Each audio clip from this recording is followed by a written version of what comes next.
ವ್ಯಾಖ್ಯಾಮುದ್ರಾಂ ಕರಸರಸಿಜೈಃ ಪುಸ್ತಕಂ ಶಂಖಚಕ್ರೆ ಬಿಭ್ರದ್ಭಿನ್ನಸ್ಫಟಿಕರುಚಿರೆ ಪುಂಡರೀಕೆ ನಿಷನ್ನಃ ಅಮಲಾನಶ್ರೀರಮೃತವಿಶದೈರಂಶವಿಪ್ಲಾವಯನ್ ಮಾಮಾವಿರ್ಭೂಯಾದನಗಮಹಿಮಾ ಮಾನಸೇ ವಾಗಧೀಶಃ. ನಮಸ್ತೆ ಪ್ರಾಣೇಶ ಪ್ರಣತ ವಿಭವಾಯಾವನಿಮಗಾಹ ನಮಃ ಸ್ವಾಮಿನ್ ರಾಮಪ್ರಿಯತಮನಮನ್ ಗುರುಗುಣ ನಮಸ್ತುಭ್ಯಂ ಭೀಮ ಪ್ರಬಲತಮ ಕೃಷ್ಣೇಷ್ಟ ಭಗವನ್ ನಮಃ ಶ್ರೀಮನ್ಮಧ್ವ ಪ್ರದಿಶ ಸುದರ್ಶನ್ನೋ ಜಯ ಜಯ ಶ್ರೀ ಗುರುಭ್ಯೋ ನಮಃ. ನಾರಾಯಣಂ ಸುರಗುರುಂ ಜಗದೇಕನಾಥಂ ಭಕ್ತಪ್ರಿಯಂ ಸಕಲಲೋಕ ನಮಸ್ಕೃತಂ ಚ ತ್ರೈಗುಣ್ಯವರ್ಜಿತಮಜಂ ವಿಭುಮಾದ್ಯಮೀಶಂ ವಂದೇ ಭವಗ್ನಂ ಅಮರಾಸುರಸಿದ್ಧವಂದ್ಯಂ ನಾರಾಯಣಂ ನಮಸ್ಕೃತ್ಯ ನರಂ ಚೈವ ನರೋತ್ತಮಂ ದೇವೀಂ ಸರಸ್ವತೀಂ ವ್ಯಾಸಂ ತತೋ ಜಯಮುದೀರಯೇ.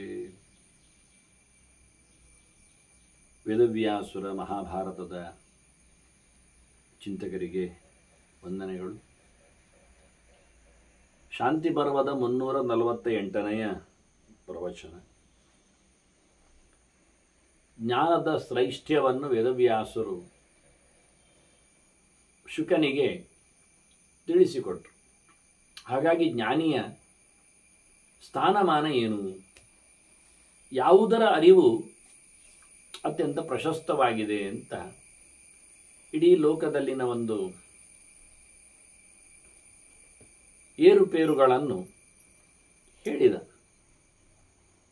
ಹೀಗಾಗಿ ಒಬ್ಬ ತಿಳಿದವನನ್ನೇ ನಾವು ನಿಜವಾದ ಬ್ರಾಹ್ಮಣ ಅಂತೇವೆ ಅಂತ ವೇದವ್ಯಾಸರು ಬ್ರಹ್ಮ ಅಣತಿ ಎನ್ನುವ ಯೌಗಿಕವಾದ ಅರ್ಥದಲ್ಲಿ ಭಗವಂತನೆಡೆಗೆ ವೇದದ ಮಾಧ್ಯಮದಲ್ಲಿ ಶುದ್ಧವಾದಂತಹ ಚಿಂತನೆಯನ್ನು ನಡೆಸಿಕೊಡುವವನು ಅನ್ನುವ ನೆಲೆಯಲ್ಲಿ ಬ್ರಾಹ್ಮಣ ಶಬ್ದದ ಪ್ರಯೋಗವನ್ನು, ಧರ್ಮಜ್ಞಾನ ಪ್ರತಿಷ್ಠಂ ಹಿ ತಂದೇವಾಹ ಬ್ರಾಹ್ಮಣಂ, ಇದು ಧರ್ಮಜ್ಞಾನ ಪ್ರತಿಷ್ಠಂ. ಧರ್ಮದ ಜ್ಞಾನ, ಧರ್ಮ ಅಂದರೆ ಆಚರಣೆ ಅಂತ ಇಟ್ಕೊಳ್ಳಿ, ಸ್ವಧರ್ಮ, ಟೋಟಲಿ ಸನಾತನ ಧರ್ಮ, ವೇದೋಕ್ತವಾದ ಧರ್ಮ, ಇದರ ಅರಿವಿನಲ್ಲಿ ತಾನು ನೆಲೆಗೊಂಡವನು, ಅದರ ಅರಿವಿನ ಜೊತೆಯಲ್ಲಿ ಕರ್ಮದಲ್ಲಿ ತಾನು ತೊಡಗಿಕೊಂಡವನು. ಈ ಅರ್ಥಕ್ಕಿಂತಲೂ ಇನ್ನೊಂದು ವಿಶೇಷವಾದ ಅರ್ಥ, ಧರ್ಮ ಅಂದರೆ ಭಗವಂತ. ಹಾಗಾಗಿ ಭಗವಂತನ ಹಿಂದೆಯೂ ಅದನ್ನು ಎರಡು ಪ್ರಕಾರದ ಧರ್ಮವನ್ನು ಧರ್ಮದ್ವಯಂ ಅಂತ ಹೇಳುವಲ್ಲಿ ಆಚರಣೆ ಎನ್ನುವುದೊಂದು ಧರ್ಮ, ಭಗವಂತ ಎನ್ನುವುದೊಂದು ಧರ್ಮ ಅಂತ ಧರ್ಮ ಪ್ರೋಜ್ಜಿತ ಕೈತವೋತ್ರ ಪರಮಹಲ್ವ ಅಥವಾ ಸತ್ಯಮೋದ ಧರ್ಮಂಚರ ಅನ್ನುವಲ್ಲಿ ಧರ್ಮೋ ಧರ್ಮವಿದುತ್ತಮ ಅಂತ ಭಗವಂತನನ್ನು ಧರ್ಮ ಅಂತ ಹೇಳಿಕೊಂಡಾಗ ದೇವರ ಜ್ಞಾನ ಅದರಲ್ಲಿ ಯಾರು ನೆಲೆಗೊಂಡಿದೆ ಅಂದರೆ ಆತ್ಮಜ್ಞ ಎಂದು ಹೇಳುತ್ತಾ ಆತ್ಮಜ್ಞಾನಿ ಶ್ರೇಷ್ಠ ಹೇಳಿದಾಗೆ ಪರಮಾತ್ಮ ಜ್ಞಾನವನ್ನು ಇಲ್ಲಿ ಉಲ್ಲೇಖ ಮಾಡ್ತಾರೆ. ಅಂಥವನನ್ನು ದೇವತೆಗಳು ಬ್ರಾಹ್ಮಣ ಅಂತ ಗಮನಿಸ್ತಾರೆ, ಗುರುತಿಸ್ತಾರೆ. ಅವನು ಹೇಗೆ ಭಗವಂತನನ್ನು ಅರಿತ ಅಂದರೆ ಶಬ್ದಬ್ರಹ್ಮಣಿ ನಿಷ್ಣಾತಂ ಪರೇಚ ಕೃತನಿಶ್ಚಯಂ. ಅವನು ಭಗವಂತನನ್ನು ಶಬ್ದಬ್ರಹ್ಮದಿಂದ ತಿಳಿದ. ಇದು ಹಿಂದೆ ಬಂತು ವ್ಯಾಸರು ಹೇಳಿದ್ರಲ್ಲಿ, ಎರಡು ಬ್ರಹ್ಮನ ತಿಳುವಳಿಕೆ ಬೇಕು ಅಂತ. ಶಬ್ದ ಬ್ರಹ್ಮ ಅಂದರೆ ದೊಡ್ಡದಾದ್ದು ಅಂತ ಅರ್ಥ ಮಾಡಿದರೆ, ಶಬ್ದದಲ್ಲಿ ದೊಡ್ಡದಾದದ್ದು ವೇದ. ವೇದದಲ್ಲಿ ಆತ ನಿಷ್ಣಾತ, ನಿತರಾಂ ಸ್ನಾತ, ಚೆನ್ನಾಗಿ ಮುಳುಗಿದ್ದಾನೆ, ಮುಳುಗೆದ್ದಿದ್ದಾನೆ. ವೇದವನ್ನು ಚೆನ್ನಾಗಿ ಬಲ್ಲವ ಅಂದರೆ ವೇದದ ಪರಮೋಚ್ಚವಾದ ಅರ್ಥ ಭಗವಂತನನ್ನು ತಿಳಿದವ ಅಂತ ಅರ್ಥ. ಮೇಲಕ್ಕೆ ಮೇಲಕ್ಕೆ ನೋಡುವುದಲ್ಲ, ಎಲ್ಲ ಕಾಲದಲ್ಲಿಯೂ ಯಾರು ಅರ್ಥ ಆಗಿರ್ತಾನೆ. ಕೃಷ್ಣ ಹೇಳಿಕೊಂಡಾಗಿ ವೇದೇಶ ಸರ್ವೈಹ ಅಹಮೇ ವೈದ್ಯ ಅಂತ. ಹಾಗಾಗಿ ಸಮಗ್ರ ವೇದದಲ್ಲಿ ಭಗವಂತನ ಚಿಂತನೆಯನ್ನು ಮಾಡಿದವ ಅವನು ನಿಜವಾಗಿ ಬ್ರಾಹ್ಮಣ. ಅವನು ಭಗವಂತನ ವಿಷಯದಲ್ಲಿ ಚೆನ್ನಾಗಿ ಅರಿವನ್ನು ಸಂಪಾದನೆ ಮಾಡಿರ್ತಾನೆ. ಪರೇಚ ಕೃತ ನಿಶ್ಚಯಂ, ಮುಖ್ಯಾರ್ಥದಲ್ಲಿ ಅವನಿಗೆ ನಿಶ್ಚಯ ಇದೆ. ಇರಬಹುದು ಅಂತಲ್ಲ, ಸಂಶಯ ಅಲ್ಲ. ಸರ್ವತ್ರ ಭಗವಂತನ ಮುಖ್ಯಾರ್ಥದ ವೇದೋಕ್ತನ ವೇದದಲ್ಲಿ ಪ್ರಮೇಯನಾದವನ ಬಗ್ಗೆ ಆತನಿಗೆ ಪರಿಪೂರ್ಣವಾದ ಎಚ್ಚರ ಇದೆ ಅಂತ ಅವನನ್ನು ದೇವತೆಗಳೇ ಬ್ರಾಹ್ಮಣರು ಅಂತ ಕರೀತಾನೆ, ಗುರುತಿಸ್ತಾನೆ. ಅವನ ಉಪಾಸನೆಯ ಮುಖ ಹೇಗಿರ್ತದೆ ಅಂದರೆ ಬಹಳ ಅದ್ಭುತವಾದಂತಹ ಮಾತುಗಳು ವ್ಯಾಸರದ್ದು. ಅಂತಸ್ತಂಚ ಬಹಿಷ್ಟಂಚ ಯೇಧಿಯಜ್ಞ ಅಧಿದೈವತಂ ಅಥವಾ ಯೋಧಿಯಜ್ಞಾದಿದೈವತಂ. ಯಾರು ಒಳಗೂ ಹೊರಗೂ ಇರುವ ದೇವರನ್ನು ತಿಳ್ಕೊಳ್ತಾನೆ, ಒಳಗೆ ಅಂತರ್ಯಾಮಿಯಾಗಿ ಹೊರಗೆ ಸರ್ವವ್ಯಾಪ್ತನಾಗಿ, ಅಂತರ್ಬಹಿಷ್ಠದ ಸರ್ವಂ ವ್ಯಾಪ್ಯ ನಾರಾಯಣ ಸ್ಥಿತ ಅಂದಾಯಿ, ಆತ್ಮಾಂತರಾತ್ಮೇತಿಯರಿ ಏಕೇವದ್ವಿಧಾ ಸ್ಥಿತ ಅಂತ ಪುರುಷರೂಪೇಣ ಕಾಲರೂಪೇಣ ಯೋ ಬಹಿಹಿ ಅಂತ ಹೇಳಿ ಭಗವಂತನ ಒಳಗಿನ ಮತ್ತು ಹೊರಗಿನ ಸ್ಥೂಲವಾದ ಅರ್ಥದಲ್ಲಿ, ಅಕ್ಷರದ ಅರ್ಥದಲ್ಲಿಯೂ, ಸಮಗ್ರವಾದ ಅರ್ಥದಲ್ಲಿಯೂ, ಅಕ್ಷರಾಕ್ಷರಗಳಲ್ಲಿಯೂ ಭಗವಂತನನ್ನು ಒಳಗೂ ಹೊರಗೂ ತುಂಬಿಕೊಂಡ. ಶಬ್ದದ ಪೂರ್ವವಾದ ಅರ್ಥ ಅದು ಹೊರಗೆ, ಶಬ್ದದ ಒಳಗಿಂದ ಒಳಗೆ ಪ್ರತ್ಯಯ, ಪ್ರಕೃತಿ, ಅದರ ಗೆರೆ, ಸ್ವರ, ವ್ಯಂಜನ ಹೀಗೆ ನೋಡಿಕೊಂಡಾಗ ವೇದಾಕ್ಷರಾಣಿ ಯಾವಂತಿ ಅಂತ ಹೇಳಿದಾಗೆ ಅತ್ಯಂತ ಆಳದ ರಹಸ್ಯವಾದ ಚಿಂತನೆಯನ್ನು ನೋಡಲಿಕ್ಕೆ ಉಂಟು. ಎರಡು ಪ್ರಕಾರದ ಭಗವಂತ, ಅಧಿಯಜ್ಞ ಅಧಿದೈವ. ಇದೆರಡನ್ನು ಕೃಷ್ಣ ಹೇಳುವಾಗ ಅರ್ಜುನನಿಗೆ ಅಧಿಯಜ್ಞೋ ಹಮೇ ಮಾತ್ರ ಅಂತಾನೆ, ಅಧಿದೈವಂ ಅಂತಾನೆ. ಹಾಗಾಗಿ ತಾನೇ ಎಲ್ಲರಿಗಿಂತಲೂ ಅಧಿಕನಾದ ದೇವನಾದ್ದರಿಂದ, ಎಲ್ಲ ದೇವತೆಗಳಿಗೂ ಉಪಾಸ್ಯನಾದ್ದರಿಂದ ಭಗವಂತ ಅಧಿದೈವ. ಪ್ರತಿಯೊಂದು ದೇವತಾ ಶಕ್ತಿಗಳಲ್ಲಿಯೂ ತುಂಬಿ ನಿಂತವ, ಅಧಿಕೃತ್ಯ ಇದ್ದಾನೆ. ಯಾವುದೇ ದೇವತೆಯೂ ಸ್ವತಂತ್ರನಾಗಿ ಇಲ್ಲ, ದೇವರಿಲ್ಲದೆ ಯಾವ ಶಕ್ತಿಗಳೂ ಇಲ್ಲ. ಆದ್ರಿಂದ ಎಲ್ಲರಿಗೂ ಅವರ ತತ್ರ ಸ್ಥಿತೋ ವಿಷ್ಣು ತತ್ವಶಕ್ತಿ ಪ್ರಬೋದಯನ್. ಕೇವಲ ಜೀವಗಳಿಗೆ ಮಾತ್ರ ಅಲ್ಲ, ಇದು ಜಡದಲ್ಲಿಯೂ ಭಗವಂತ ಶಕ್ತಿಪ್ರದನಾಗಿ ಇದ್ದಾನೆ ಒಳಗೆ. ಏಕೇವ ಮಹಾಶಕ್ತಿ ಕುರುತೆ ಸರ್ವಮಂಜಸ. ಎಲ್ಲ ವ್ಯವಸ್ಥೆಗಳನ್ನು ಮಾಡುವವನು ಒಬ್ಬನೇ ಭಗವಂತ. ಹಾಗೆ ಎಲ್ಲ ಕರ್ಮಗಳಿಗೂ ಆರಾಧ್ಯನಾಗುವುದು ಅವನೇ. ಅದಕ್ಕೆ ಅಧಿಯಜ್ಞ ಅಂದದ್ದು. ಎಲ್ಲರ ಯಜ್ಞಕ್ಕೂ ಅಧಿಕೃತ್ಯ ಫಲಪ್ರದನಾಗಿ ನಿಲ್ಲುವವ, ಎಲ್ಲ ಯಜ್ಞಗಳಿಂದ ಅಧಿಕನಾಗಿ ನಿಂತವ. ಮಾಡುವ ಯಾವುದೇ ಕರ್ಮಗಳು ಯಜ್ಞ ಆಗಬೇಕು. ಯಜ್ಞ ಆಗದಿದ್ದರೆ ಫಲಪ್ರದವಾಗಿರುವುದಿಲ್ಲ. ಹಾಗೆ ಅಂಥ ಯಜ್ಞಗಳಿಗೆ ಭಗವಂತನೇ ಸ್ವಾಮಿ ಇದ್ದಾನೆ, ಸೇವ್ಯನೂ ಇದ್ದಾನೆ. ಅಹಂ ಹಿ ಸರ್ವಯಜ್ಞಾನಾಂ ಭೋಕ್ತಾ ಚ ಅಂತ ಕೃಷ್ಣನು ಸ್ಪಷ್ಟವಾಗಿ ಹೇಳಿದ್ದಾನೆ. ಹಾಗಾಗಿ ಯಾರು ಇಡೀ ಕರ್ಮಗಳಲ್ಲಿ ಫಲಪ್ರದನಾಗಿರ್ತಾನೆ, ವ್ಯಾಪ್ತನಾಗಿರ್ತಾನೆ, ಪ್ರತ್ಯಂಶಗಳಲ್ಲಿಯೂ ಆರಾಧ್ಯನಾಗಿರ್ತಾನೆ ಅಂದವನು ಯಾರು ತಿಳ್ಕೊಂಡಿರ್ತಾನೆ, ಜಾನಂತಿ ತಾನ್ ನಮಸ್ಯಾಮಃ ತೇ ದೇವಾಹ ತಾತ ತೇ ದ್ವಿಷ. ಅವರನ್ನು ನಾವು ನಮಸ್ಕಾರ ಮಾಡುತ್ತೇವೆ ಅಂತ ಹೇಳ್ತಾರೆ ವ್ಯಾಸ. ಅಂಥವರಿಗೆ ನಾವು ಕೈ ಮುಗಿಲಿಕ್ಕೆ ಉಂಟು ಅಂತ ತಿಳಿಸ್ತಾರೆ. ಹಾಗೆ ದೇವತೆಗಳು ಕೊಂಡಾಡುತ್ತಾರೆ, ಹಾಗೆ ತಿಳ್ಕೊಂಡಿದ್ದಾರೆ ದೇವತೆಗಳು ಸಹ. ಅವರೇ ನಿಜವಾದ ಬ್ರಾಹ್ಮಣರು, ನಿಜವಾದ ಮರುಹುಟ್ಟನ್ನು ಪಡೆದವರು. ಅಂದರೆ ಇಲ್ಲಿ ಜ್ಞಾನದಿಂದಾಗಿ ಎತ್ತರಕ್ಕೆ ಏರಿದವರು. ತೇಷು ವಿಶ್ವಮಿದಂ ಭೂತಂ ಸಾಗ್ರಂಚ ಜಗದಾಹಿತಂ. ಅವರಲ್ಲಿ ಇಡೀ ಜಗತ್ತು ನಿಂತಿದೆ. ಯಾಕೆ? ಇಡೀ ಜಗತ್ತಿನ ಅರಸನಾದ ಭಗವಂತನವರು ಹೊತ್ತಿದ್ದಾರೆ. ಹಾಗಾಗಿ ಇಡೀ ಜಗದ್ ವ್ಯಾಪ್ತಿಯನ್ನು ಅವರು ಪಡೆದಿದ್ದಾರೆ ಅಂತ ಹೇಳಲಿಕ್ಕೆ ಬರ್ತದೆ. ತೇಷಾ ಮಹಾತ್ಮ್ಯ ಭಾವಸ್ಯ ಸದೃಶಂ ನಾಸ್ತಿ ಕಿಂಚನ. ಅವರ ಮಹಿಮೆಗೆ ಎಣೆ ಇನ್ನೊಂದಿಲ್ಲ. ಭಗವಂತನನ್ನು ವೇದದಲ್ಲಿ ಕಂಡವರಾಗಿ ಸಮಗ್ರವಾದಂತಹ ಜಗತ್ತನ್ನೇ ಮೀರಿ ನಿಂತವರಾಗಿದ್ದಾರೆ. ಹಾಗಾಗಿ ಅವರಿಗೇನು ಹೇಳುವ ಅಂತ.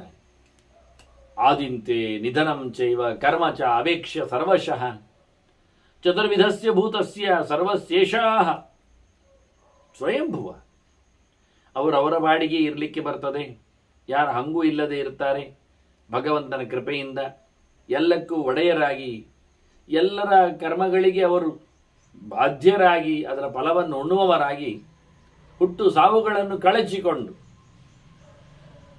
ಈ ಜಗತ್ತಿನ ಎಲ್ಲವನ್ನು ನೋಡುವ ಮೂಲಕ, ಎಲ್ಲವನ್ನು ನಡೆಸುವ ಮೂಲಕ ಅವರು ಜ್ಞಾನದಿಂದ ಅತ್ಯಂತ ಎತ್ತರಕ್ಕೆ, 4 ಬಗೆಯ ಪ್ರಾಣಿಗಳಿಂದಲೂ, ಮನುಷ್ಯರ ಈ ಸ್ಥಾವರಗಳಾಗಲಿ, ಅಂಡಜಗಳಾಗಲಿ, ಉದ್ಬೀಜಗಳಾಗಲಿ, ಸ್ವೇದಜಗಳಾಗಲಿ ಎಲ್ಲದರ ಮೇಲಕ್ಕೆ ಅವರ ಅಸ್ತಿತ್ವ. ಅಂದರೆ ಜ್ಞಾನಿ ಶ್ರೇಷ್ಠನಾಗಿದ್ದಾನೆ. ಅವನು ಗುಂಪಿನಲ್ಲಿ ಎಲ್ಲದರಲ್ಲಿ ಮಿಗಿಲಾಗಿ ಅನಿಸಿಕೊಳ್ಳುತ್ತಾನೆ. ಆದ್ರಿಂದ ತಿಳುವಳಿಕೆ ತುಂಬಿದವನಿಗೇನೆ ಎಲ್ಲದರ ಸಿದ್ಧಿ. ಜ್ಞಾನವಾನೇವ ಕರ್ಮಾಣಿ ಕುರುವನ್ ಸರ್ವತ್ರ ಸಿದ್ಧ್ಯತೆ. ತಿಳಿದು ಮಾಡಿದ ಕೆಲಸಷ್ಟೇ ಅವನಿಗೆ ಫಲಪ್ರದವಾಗ್ತದೆ. ಕೇವಲ ಕೆಲಸಗಳು ಕೆಲವೊಮ್ಮೆ ಕೈಯನ್ನು ಸುಡುತ್ತದೆ, ಮನುಷ್ಯನನ್ನು ಬಂಧನದಲ್ಲಿ ಆಗ್ತದೆ.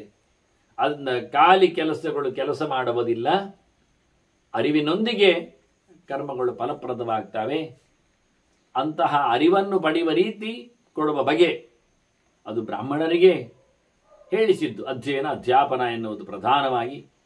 ತಿಳಿಯುವುದು ಎಲ್ಲರಾಗಿದ್ದರೂ ತಿಳಿಸುವ ಕೆಲಸ ಅವನಿಗೆ.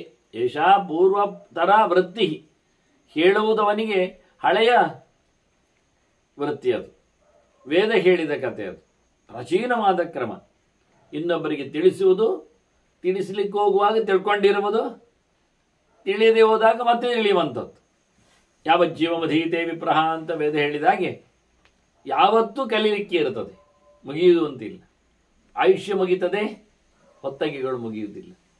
ಆದ್ದರಿಂದ ಇವರಿಗೆ ಅತ್ಯಂತ ಪ್ರಶಸ್ತವಾದ ತಿಳುವಳಿಕೆಯ ಕೆಲಸ ಇದು ಬ್ರಾಹ್ಮಣನಿಗೆ ಹೇಳಿದ್ದು, ಬ್ರಾಹ್ಮಣಸ್ಯ ವಿಧೀಯತೆ ಅಂತ.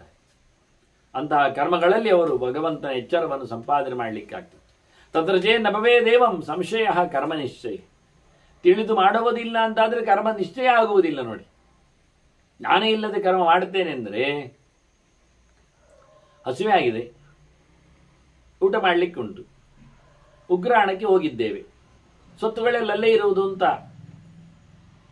ಆದರೆ ಅವನಿಗೆ ಯಾವುದರ ಅರಿವಿಲ್ಲ, ಹಸಿವೆ ಆಗಿದೆ, ಅಡುಗೆ ಎನ್ನುವುದು ಕರ್ಮ ಇದೆ ಎಂದು ಸ್ಥೂಲವಾಗಿ ಗೊತ್ತಿದೆ. ಏನು ಮಾಡ್ತಾನೆ? ಯಾವುದರ ಪರಿಚಯ ಇಲ್ಲ, ಉಗ್ರಾಣದಲ್ಲಿ ಎಲ್ಲ ಉಂಟು. ಅವನೇನು ಮಾಡಬೇಕೀಗ?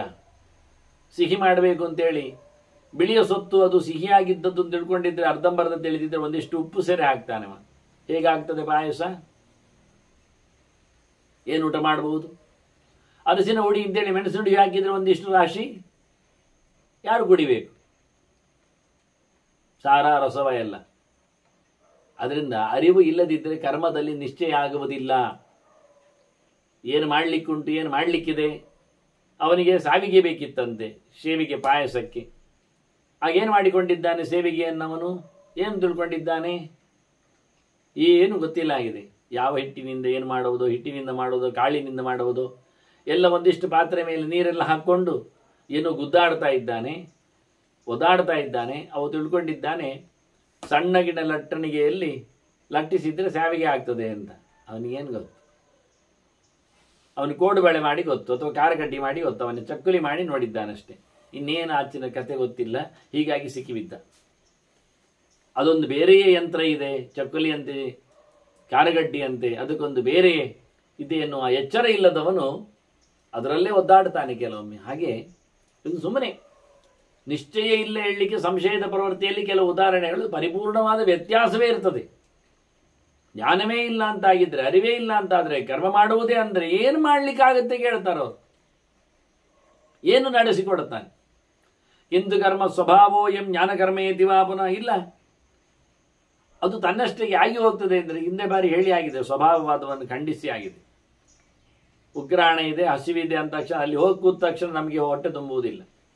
ಎಲ್ಲ ಉಂಟಲ್ಲ, ತುಂಬಿ ಹೋಯ್ತಲ್ಲ ಹೊಟ್ಟೆ, ಏನಿಲ್ಲ ಅಲ್ಲ. ಇದು ಹೇಳಲಿಕ್ಕೂ ಆಗ್ಬೋದು ಅಂದರೆ ಕಾರಣಗಳಿರ್ತವೆ.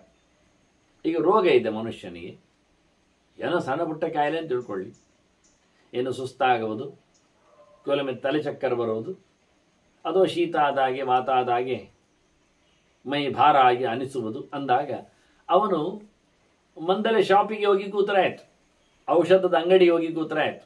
ಆಯುರ್ವೇದದ ಒಳ್ಳೆ ತಯಾರಿ ಮಾಡಿದ ಮತ್ತು ಮಾರ್ಕೆಟ್ ಮಾಡುವ ಒಂದು ದೊಡ್ಡ ಅಂಗಡಿಯಲ್ಲಿ ಹೋಗಿ ಒಂದು 10 ನಿಮಿಷ ಕೂತ್ರೆ ಉಲ್ಲಾಸ ಆಗ್ತದೆ. ಎಲ್ಲ ಮದ್ದುಗಳ ಸ್ಮೆಲ್ ಅವನಿಗೆ ಬರ್ತದೆ. ವೆರೈಟಿ ಬೇರುಗಳು, ಮದ್ದುಗಳು, ಪ್ರಿಪೇರ್ ಮಾಡಿದ ಕೆಲವು ಪದಾರ್ಥಗಳು, ಇವೆಲ್ಲ ತನ್ನಷ್ಟಕ್ಕೆ ಒಂದು 10-20 ನಿಮಿಷ ವಾತಾವರಣದಲ್ಲಿ ಅವನಿಗೆ ಮೂಗಿನೊಳಗೆ ಹೋಗಿ ಒಂದು ರೀತಿಯ ಥೆರಪಿಯಾಗಿ, ಚಿಕಿತ್ಸೆಯಾಗಿ ಹಗೂರ ಆಗತ್ತೆ, ಹೊರಡ್ತಾನೆ. ಹೀಗೆ ದಿನ ಅಭ್ಯಾಸ ಮಾಡಿಕೊಂಡ್ರೆ ಅನುಕೂಲವಾದಂತಹ ವಾತಾವರಣದಲ್ಲಿ ಅವನು ಬರ್ತಾನೆ. ಈಗ ನೋಡಿ, ಯಾವ ಮದ್ದು ಅಂತ ಗೊತ್ತಿಲ್ಲ, ಯಾವ ಕಾಯಿಲೆ ಅಂತ ಗೊತ್ತಿಲ್ಲ. ಹಾಗಾಗಿ ಥೆರಪಿ ಆಗಿದೆ, ಆರೋಗ್ಯವಾಗಿದ್ದಾನೆ. ದಿನ ರುಟೀನ್ ಮಾಡಿಕೊಂಡಿದ್ದಾನೆ. ಅರ್ಧ ಗಂಟೆ ಪಾರ್ಕಿನಲ್ಲಿ ಕೂತ್ಕೊಳ್ಳೋ ಬದಲಿಗೆ ಮದ್ದಿನ ಶಾಪಿನಲ್ಲಿ ಕೂತ್ಕೊಳ್ಳುವುದು ಅಂತ, ಅದರ ಸ್ಮೆಲ್ ಔಟ್ ಮಾಡಿಕೊಳ್ಳೋ ಮೂಲಕ ಆರಾಮವಾಗಿದ್ದಾನೆ ಅಂತ. ವಿಷಯ ಸತ್ಯ. ಅಂದರೆ ಏನಾಗಿದೆ ಅಂದರೆ ಇಲ್ಲಿ ಎಲ್ಲ ಬಗೆಯ ಕಾಯಿಲೆಗಳು ಅವನೊಳಗೆ ಸೇರಿಕೊಂಡಿವೆ, ಎಲ್ಲ ಬಗೆಯ ಮದ್ದುಗಳಲ್ಲಿವೆ, ಕೆಲಸ ಮಾಡಿದ ಸತ್ಯವೇ. ಯಾವುದಕ್ಕೆ ಯಾವುದೊಂದು ಗೊತ್ತಾಗದಿದ್ರು ಇಲ್ಲಿ ಸ್ವಭಾವವಾದ ಅಲ್ಲ, ಅಲ್ಲಿ ಹೋಗ್ಲಿಕ್ಕೆ ಹೋಗ್ಬೇಕು. ಅವನೊಂದೊಮ್ಮೆ ಮದ್ದಿನ ಶಾಪ್ ಅಲ್ಲದೆ ಅವನು ಬೇರೆ ಬೇಡವಾದ ಗಿಡಗಳ ರಾಶಿ ಪಕ್ಕದಲ್ಲಿ ಕೂತ್ರೆ ಅವನು ಪಾಯ್ಸನ್ ಆಗುತ್ತೆ, ವಿಷ ಆಗ್ತಾನೆ. ಅದರಿಂದ ಅಷ್ಟು ಸುಲಭ ಆಗಲಿಲ್ಲ. ಇದು ಅಜ್ಞಾನದ ಪ್ರವೃತ್ತಿ ಅಲ್ಲ, ಇಲ್ಲಿ ಸಹ ಸ್ವಲ್ಪ ಜ್ಞಾನದ ಪ್ರವೃತ್ತಿ ಕಾಣುತ್ತದೆ, ತಿಳಿಯದೆ ಅಂತೂ ಅಲ್ಲ.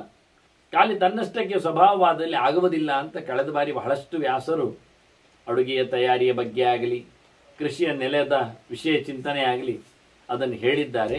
ಹಾಗಾಗಿ ತಿಳಿದು ಮಾಡಿದ ಕೆಲಸ ಅಷ್ಟೇ, ಖಾಲಿ ಕೆಲಸ ಮಾಡುವುದಿಲ್ಲ, ತನ್ನಷ್ಟಕ್ಕೆ ಸ್ವಭಾವ ನಡೆಯುವುದಲ್ಲ, ತಿಳಿಯದೆ ಮಾಡದೆ ಆಗುವುದಿಲ್ಲ ಅಂತ. ತತ್ರ ವೇದ ವಿವತ್ಸಾಯಾಂ ಜ್ಞಾನಂ ಚೇತ್ ಪುರುಷಂ ಪ್ರತಿ ಉಪಪತ್ತಿ ಉಪಲಬ್ಧಿಭ್ಯಾಂ ವರ್ಣಯಿಷ್ಯಾಮಿ ತತ್ ಶೃಣು.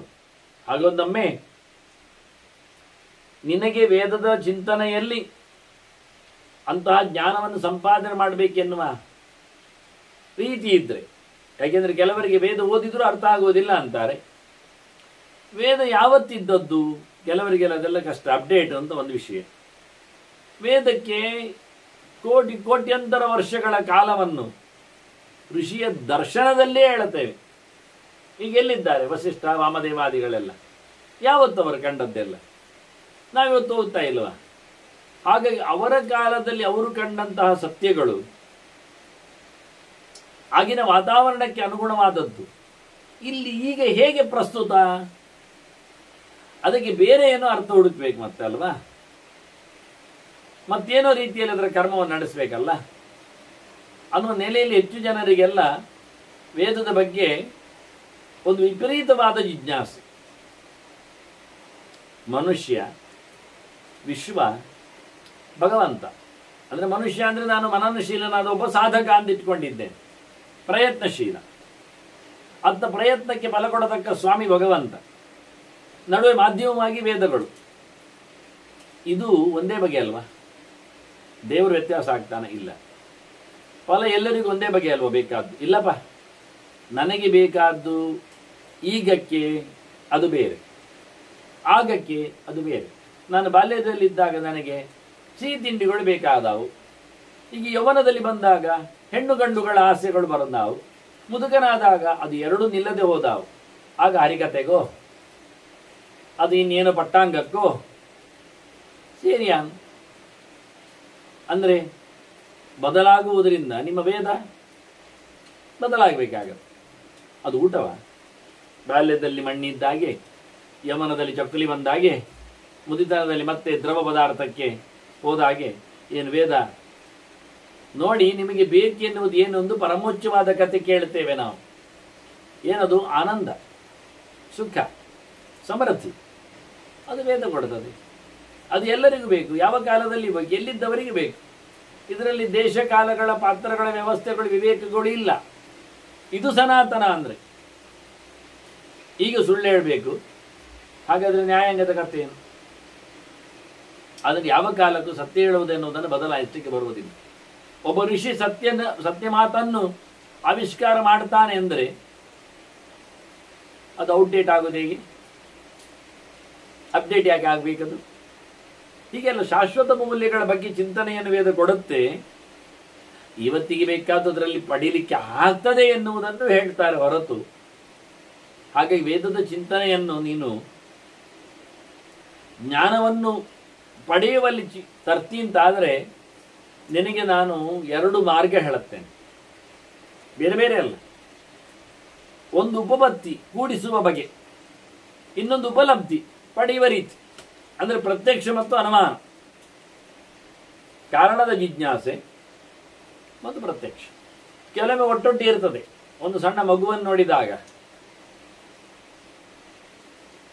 ಚಂದ ಇದ್ದರೆ ಆ ಮಗುವಿನ ಬಗ್ಗೆ, ತಂದೆ ತಾಯಿಗಳ ಬಗ್ಗೆ ನಾವು ಅನುಮಾನವನ್ನು ಪಡುತ್ತೇವೆ. ಪ್ರತ್ಯಕ್ಷ ಇಲ್ಲ ಅಲ್ಲಿ ತಂದೆ ತಾಯಿಗಳು. ಆಗ ಹೇಳ್ತೇವೆ, ಇದರ ತಾಯಿ, ಇದರ ತಂದೆ ಹೀಗಿರಬೇಕು ಹಾಗಿರಬೇಕು ಅಂತ. ಯಾಕೆ? ಮಗುವನ್ನು ನೋಡಿ. ಅದು ಮಗು ನಮಗೆ ಬೇರೆ ದೇಶದ ಮಂಗೋಲಿಯನ್ನ, ಟಿಬೇಟಿಯನ್ನ, ಚೀನಾದಾದಿ ಕಂಡಿದ್ರೆ ಆಗ ನಾವು ಹೇಳ್ತೇವೆ, ಅನುಮಾನ ಮಾಡ್ತೇವೆ, ಇದು ಇಂಡಿಯನ್ ಅಲ್ಲ, ಇದರ ಪ್ರಾಡಕ್ಟ್ ಶುರು ಮಾಡ್ತೇವೆ. ಹೇಗಾಯ್ತು? ಪ್ರತ್ಯಕ್ಷದಲ್ಲಿ ಇಲ್ಲದಿದ್ದಾಗ ಅನುಮಾನದಲ್ಲಿ ಅದರ ಉಪಲಬ್ಧಿಯನ್ನು ಮಾಡಿಕೊಳ್ಳುತ್ತೇವೆ. ಅಷ್ಟೇ ಅಲ್ಲ, ಮಗುವಿನ ಪ್ರತ್ಯಕ್ಷದಿಂದಾಗಿ ನಾವು ಅದರ ತಂದೆ ತಾಯಿಗಳ ಉಪಪತ್ತಿಯನ್ನು, ಅನುಮಾನವನ್ನು ಮಾಡಿಕೊಂಡೆವು. ಹೀಗಾಯ್ತು, ಆಗ್ತದೆ. ಅದನ್ನ ವೇದದಲ್ಲಿ ಬರತಕ್ಕಂಥ ಜ್ಞಾನವನ್ನು ಚಿಂತನೆಯಲ್ಲಿ ನೀವು ತಂದು ಕರ್ಮದಲ್ಲಿ ಅಳವಡಿಸಿಕೊಳ್ಳುವಲ್ಲಿ ವಿಶೇಷವಾಗಿ ಪ್ರತ್ಯಕ್ಷಾನುಮಾನಗಳ ಬೆಂಬಲ, ಅದರ ಬಗ್ಗೆ ತಿಳಿಸ್ತೇನೆ ಅಂತ ವ್ಯಾಸರು ಹೇಳ್ತಾರೆ ಶುಕನಿಗೆ, ತಿಳಿಸಿಕೊಡುವ ರೀತಿಯಲ್ಲಿ. ಹೆಚ್ಚೆಚ್ಚು ಜನರೆಲ್ಲ ಬೇರೆ ಬೇರೆ ರೀತಿಯಲ್ಲಿ ವಿಂಗಡಣೆ ಮಾಡಿ ಎಲ್ಲವನ್ನು ಪ್ರತ್ಯೇಕಗೊಳಿಸಿದ್ದಾರೆ. ಒಂದೆಡೆ ಮನುಷ್ಯನ ಪ್ರಯತ್ನಕ್ಕೆ ಬೆಲೆ ಅಂತಾರೆ, ಇನ್ನೊಂದೆಡೆ ಸ್ವಭಾವವಾದವನ್ನು ಎತ್ತಿ ಹಿಡಿತಾರೆ, ಮಗದೊಂದು ಕಡೆಯಲ್ಲಿ ದೇವರ ಮೇಲೆ ಭಾರವನ್ನು ಹಾಕ್ತಾರೆ. ಎಲ್ಲವೂ ಬೇಕು ಮಾರಾಯ, ಪೌರುಷಂ ಕರ್ಮ ದೈವಂಚ ಅಂತಾರೆ. ಫಲವೃತ್ತಿ ಸ್ವಭಾವತಃ. ಇತ್ತ ಕೆಲಸ ಆಗುವುದು ನೋಡಿದಾಗ ಎಲ್ಲಕ್ಕೂ ಬೆಲೆ ಕಾಣುತ್ತದೆ. ನಾವು ಪ್ರಯತ್ನ ಪಡದಿದ್ರೂ ಕೆಲಸ ಆಗುವುದಿಲ್ಲ, ದೇವರ ಅನುಕೂಲದಲ್ಲಿ ಇಲ್ಲದಿದ್ರೂ ನಮ್ಮ ಕೆಲಸ ಸೋಲ್ತದೆ. ಅದನ್ನ ಕರ್ಮವು ಆಗದೇ ಇದ್ರೆ ಕೆಲಸ ಆಗುವುದಿಲ್ಲ. ಸ್ವಭಾವಕ್ಕನುಗುಣವಾದ ಕರ್ಮ ಬರುವಾಗ ಫಲದಲ್ಲಿ ಒಂದು ವಿಸಂವಾದಗಳನ್ನು ಕಾಣಲಿಕ್ಕೆ ಬರ್ತದೆ. ಹೀಗಾಗಿ ಅವತ್ತವನ ಹುಟ್ಟುಹಬ್ಬ ಯಾವುದೋ ಒಂದು ವಿಶಿಷ್ಟ, ಯಾರೋ ದೂಡಿ ದೇವಾಲಯಕ್ಕೆ ಹೋಗಿದ್ದಾನೆ, ಅಲ್ಲಿ ತೀರ್ಥಗಂಧ ಪ್ರಸಾದ ಎಲ್ಲ ಅವರ ಒತ್ತಾಯದ ಮೇರೆಗೆ ಸ್ವೀಕರಿಸಿದ್ದಾನೆ. ಬರುವಾಗ ಒಂದು ಪೈಕಿ ಹಾಕಿ ಬಂದಿದ್ದ. ಅದು ಅವನ ಸ್ವಭಾವ. ಅವನು ಹೇಳ್ತಾನೆ, ನಾನು ಮಾರ್ಕೆಟ್ ಹೋದ್ರೆ ಒಂದು ಕುಡಿಯೋದು ಉಂಟೆ ಅಂತಾನೆ. ನೋಡಿ, ಯಾವತ್ತು ಅವನನ್ನು ತಿದ್ದಿ ತೀಡಿ ದೂಡಿ, ಇದು ದೇವಸ್ಥಾನ, ನಿನಗೆ ಇವತ್ತು ಹುಟ್ಟಿದಬ್ಬ ಹೇಳಿಕೊಂಡು ಅವನನ್ನು ಕುಸಲಾಯಿಸಿ ಮಕ್ಕಳೋ ಮನೆ ಮಂದಿಯೋ ಮಿತ್ರರೋ ಮಾಡಿದರೆ ಅವರು ತನ್ನ ಸ್ವಭಾವದಂತೆ ಅದನ್ನೆಲ್ಲ ಮಾಡಿಕೊಂಡು ಅವರು ಒತ್ತಾಯಕ್ಕೆ ಮಾಡಬೇಕಾದ್ದನ್ನೆಲ್ಲ ಮಾಡಿದ್ದಾನೆ. ಅವನ ಸ್ವಭಾವಕ್ಕೆ ಅನುಗುಣವಾದ ಒಂದು ಪೈಕಿ ಹಾಕಿಯೂ ಬಂದಿದ್ದಾನೆ. ಪುಣ್ಯಕ್ಕೆ ಅಷ್ಟೇ ಆಗಿದೆ, ಪುಣ್ಯಾತ್ಮ ಹುಟ್ಟಿದಪ್ಪ ಹೇಳಿ 2 ಪೈಕಿ ಹಾಕಲಿಲ್ಲ ಅಂದ್ರೆ ಸ್ವಭಾವ ತಪ್ಪುವುದಿಲ್ಲ, ಅವನು ಅಷ್ಟೇ ಹಾಕುವುದಂತಾನೆ ಅವ, ಹಾಗೆ ಅಂತಾನೆ. ಅದನ್ನು ಮನುಷ್ಯ ಎಷ್ಟೆಲ್ಲ ದೈವಿಕವಾದಂಥ ಅನುಕೂಲಗಳಿದ್ರೂ, ಪ್ರಯತ್ನ ಎಷ್ಟು ಒಳ್ಳೆದು ಮಾಡಿದ್ರು ನಡುವೆ ಸ್ವಭಾವದಿಲ್ಲಾಗಿ ಸೋಲ್ತಾನೆ. ಅದು ಬೇಕು, ಎಲ್ಲ ಬೇಕೆ, ಅದೇ ಮಾಡುವ ಅಂದ್ರೆ ಅದೇ ಆಗೋದಿಲ್ಲ. ಸ್ವಭಾವವೇ ಅಲ್ಲ, ಪ್ರಯತ್ನ ಮಾಡ್ತಾ ಇದ್ದಾನಲ್ಲ, ಈಗ ದೇವಾನುಗ್ರಹ ಆಗ್ತಾ ಉಂಟಲ್ಲ. ಅದನ್ನು ಇದು 3 ಬೇಕು ಅಂತಾರೆ. ಇದು 3 ಒಟ್ಟಿದ್ದಾಗ ಮಾತ್ರವೇ ಸಾಧನೆಯ ವ್ಯವಸ್ಥೆ, ಇಲ್ಲ ಅದರಲ್ಲ. ತ್ರಯಮೇತತ್ ಪೃಥಕ್ ಭೂತಂ, 3 ಪ್ರತ್ಯೇಕ ಉಂಟು, ಆದರೆ 3 ಒಟ್ಟಿಗೆ ಉಂಟು. ಅವಿವೇಕಂತೂ ಕೇಚನ. ಕೆಲವರು ಒಂದೊಂದೇ ಸಾಕಿಯಲ್ಲಿ ಹೇಳಿಕೊಂಡು ಹೋಗ್ತಾರೆ, ಅವರಿಗೆ ತಲೆ ಸರಿ ಇಲ್ಲ ಅಂತ ಹೇಳ್ಬೋದು ಅಂತಾರೆ. ಒಂದರಲ್ಲಿ ಆಗೋದಿಲ್ಲ, ನಾನು ಪ್ರಯತ್ನ ಮಾತ್ರ ಮಾಡ್ತೇನೆ, ದೇವರು ಏನು ಮಾಡೋದು ಬೇಡ ಅಂದ್ರೆ ಏನಾಗೋದಿಲ್ಲ. ಯಾಕೆ? ದೇವರೇ ಹೇಳಿದ್ದು, ಹೀಗೆ ಮಾಡಿದ್ದು ಇದು ಕೊಡುತ್ತೇನೆ ಅಂತ. ನಾವು ದೇವರನ್ನು ಒಪ್ಪುವುದಿಲ್ಲ ಹೇಳಿಬಿಟ್ರೆ ಇಲ್ಲವೇ ಇಲ್ಲ. ಕರ್ಮ ಪ್ರಪಂಚವನ್ನು ಮಾತ್ರ ನಂಬಿದ್ರೆ, ಭಗವಂತ ಬೇಡ ಹೇಳಿದ್ರೆ ಇದೆಲ್ಲ ಬರ್ತಾರೆ, ಅವರೆಲ್ಲ ಸೇರ್ತಾರೆ. ಕೆಲವರೆಲ್ಲ ಮೀಮಾಂಸಕರೆಲ್ಲ ಇದಕ್ಕೆಲ್ಲ ಇಂಬು ಕೊಡ್ತಾರೆ. ಪ್ರಯತ್ನ ಕರ್ಮ ಮಾಡುವ, ಕರ್ಮದಲ್ಲಿ ಫಲ ಸಿಗ್ತದೆ ಅಂತ.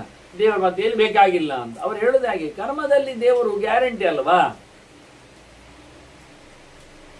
ಅಷ್ಟೇ. 2 ಪದಾರ್ಥಗಳನ್ನು ಸಂಯೋಜಿಸಿದರೆ ಉತ್ಪತ್ತಿಯಾಗಬೇಕಾದ್ದು ಬೆಳಕೋ ಶಾಖವೋ ಅದಾಗ್ತದೆ ಅಂದ್ರೆ ಅದರಲ್ಲಿ ದೇವರು ಯಾಕೆ ಬರಬೇಕು? ಅಂದ್ರೆ ನಿಜವಾಗಿ ಅದು 2 ಪದಾರ್ಥಗಳನ್ನು ಸಂಯೋಜನೆಗೊಳಿಸುವಲ್ಲಿ ಭಗವಂತ ಇದ್ದಾನೆ. ಅದನ್ನು ಬೆಳಕುವ ಶಾಖ ಉತ್ಪತ್ತಿ ಆಗುವಂತೆ ಭಗವಂತ ನಡೆಸಿಕೊಟ್ಟಿದ್ದಾನೆ ರಚನೆಯಲ್ಲಿ. ಅದು ಯಾರು ತಿಳ್ಕೊಳ್ಳುವುದಿಲ್ಲ.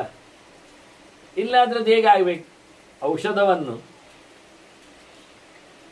ಅದು ಫಾರಿನ್ ಗುಡ್ಸ್ ಅಲ್ವಾ, ದೇಹ ರಿಜೆಕ್ಟ್ ಮಾಡಬೇಕಲ್ಲ, ಮತ್ತೆ ಅದು ಹೇಗೆ ಅಕ್ಸೆಪ್ಟ್ ಮಾಡ್ತಾ ಉಂಟು?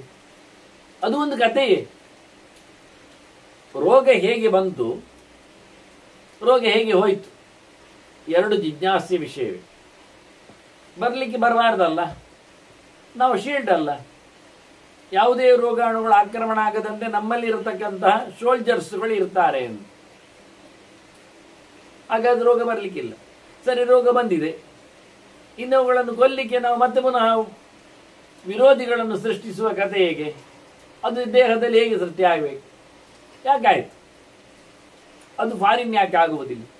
ಮೊದಲು ಬಂದದ್ದು ಫಾರಿನ್ ಗೂಡ್ಸ್, ಮಾತ್ರ ಇಂಡಿಯನ್ ಗೂಡ್ಸ್ ಅಥವಾ ನಮ್ಮದೇ ಸ್ವಂತದ್ದು ಹೇಳುದಾ, ಹೊರಗಿದ್ದಲ್ಲ ಅಂತ. ಆದ್ರಿಂದ ಭಗವಂತ ಎಲ್ಲೆಡೆಯೂ ಇದ್ದುಕೊಂಡು ಕೆಲಸ ಮಾಡ್ತಾ ಇದ್ದಾನೆ, ಕಾಣುವುದಿಲ್ಲ.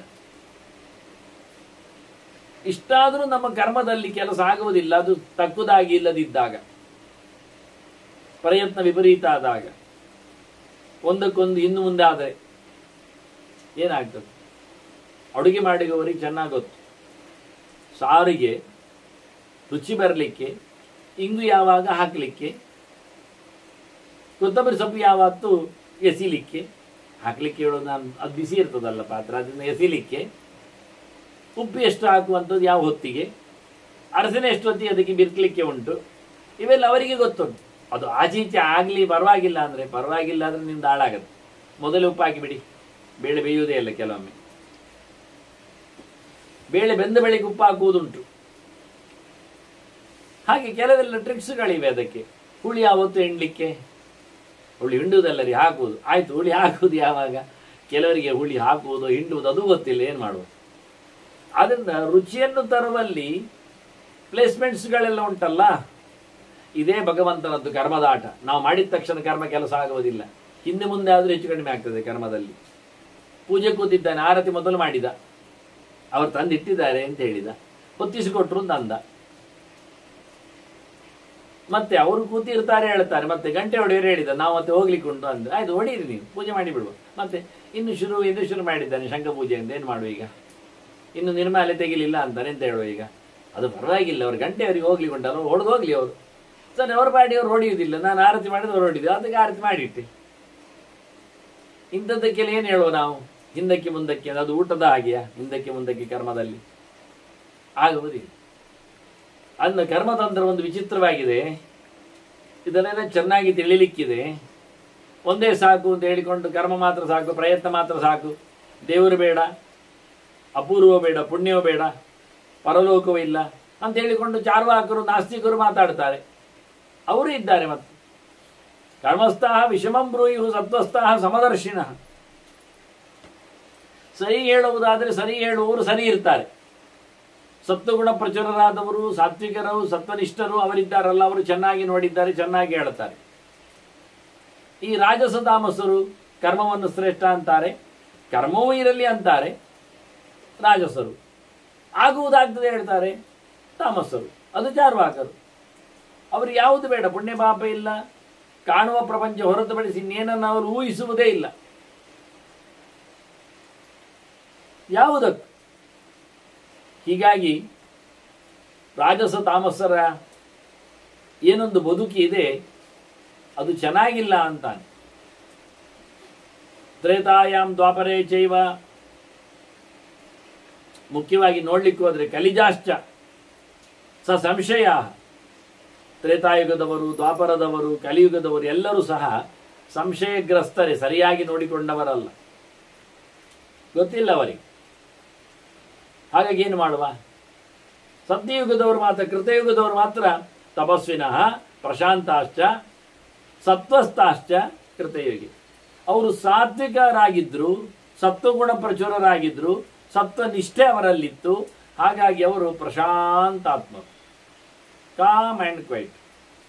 ಪರೇ ಭಗವಂತನಲ್ಲಿ ಶುದ್ಧವಾದ ಸುಖವನ್ನು ಪಡೆದು ಅದನ್ನೇ ಅನುಭವಿಸಿಕೊಂಡಿದ್ದವರು. ಅದೇ ಅರ್ಶನ ಅವರಿಗೆ, ದೇವರು ಕೊಟ್ಟ ಆನಂದ, ಭಗವಂತನ ದರ್ಶನ,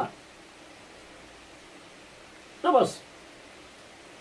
ಈ ರಾಜಸರು ತಾಮಸರು ತಪಸ್ಸನ್ನು ಬದಿಗಿಟ್ಟರು, ಯಜ್ಞಯಾಗವನ್ನೆಲ್ಲ ಶುರು ಮಾಡಿದರು, ಪೂಜೆ ಪುನಸ್ಕಾರಗಳನ್ನು ಮಾಡಲಿಕ್ಕೆ ಹೋದರು, ದಾನ ಧರ್ಮಗಳಲ್ಲೆಲ್ಲ ನಿರತರಾದರು.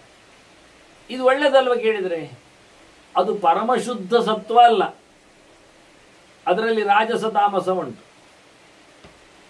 ಕೆಲಸ ಮಾಡುವಾಗ ಸೋಲ್ತಾನೆ, ಗಡಿಬಿಡಿ ಆಗ್ತದೆ, ದ್ರವ್ಯ ಲೋಪ ಇರ್ತದೆ, ಮಂತ್ರ ಅಂತೂ ಹೇಳುವುದಿಲ್ಲ, ಲೋಪ ಏನು ಹೇಳುವ ಪೂರ.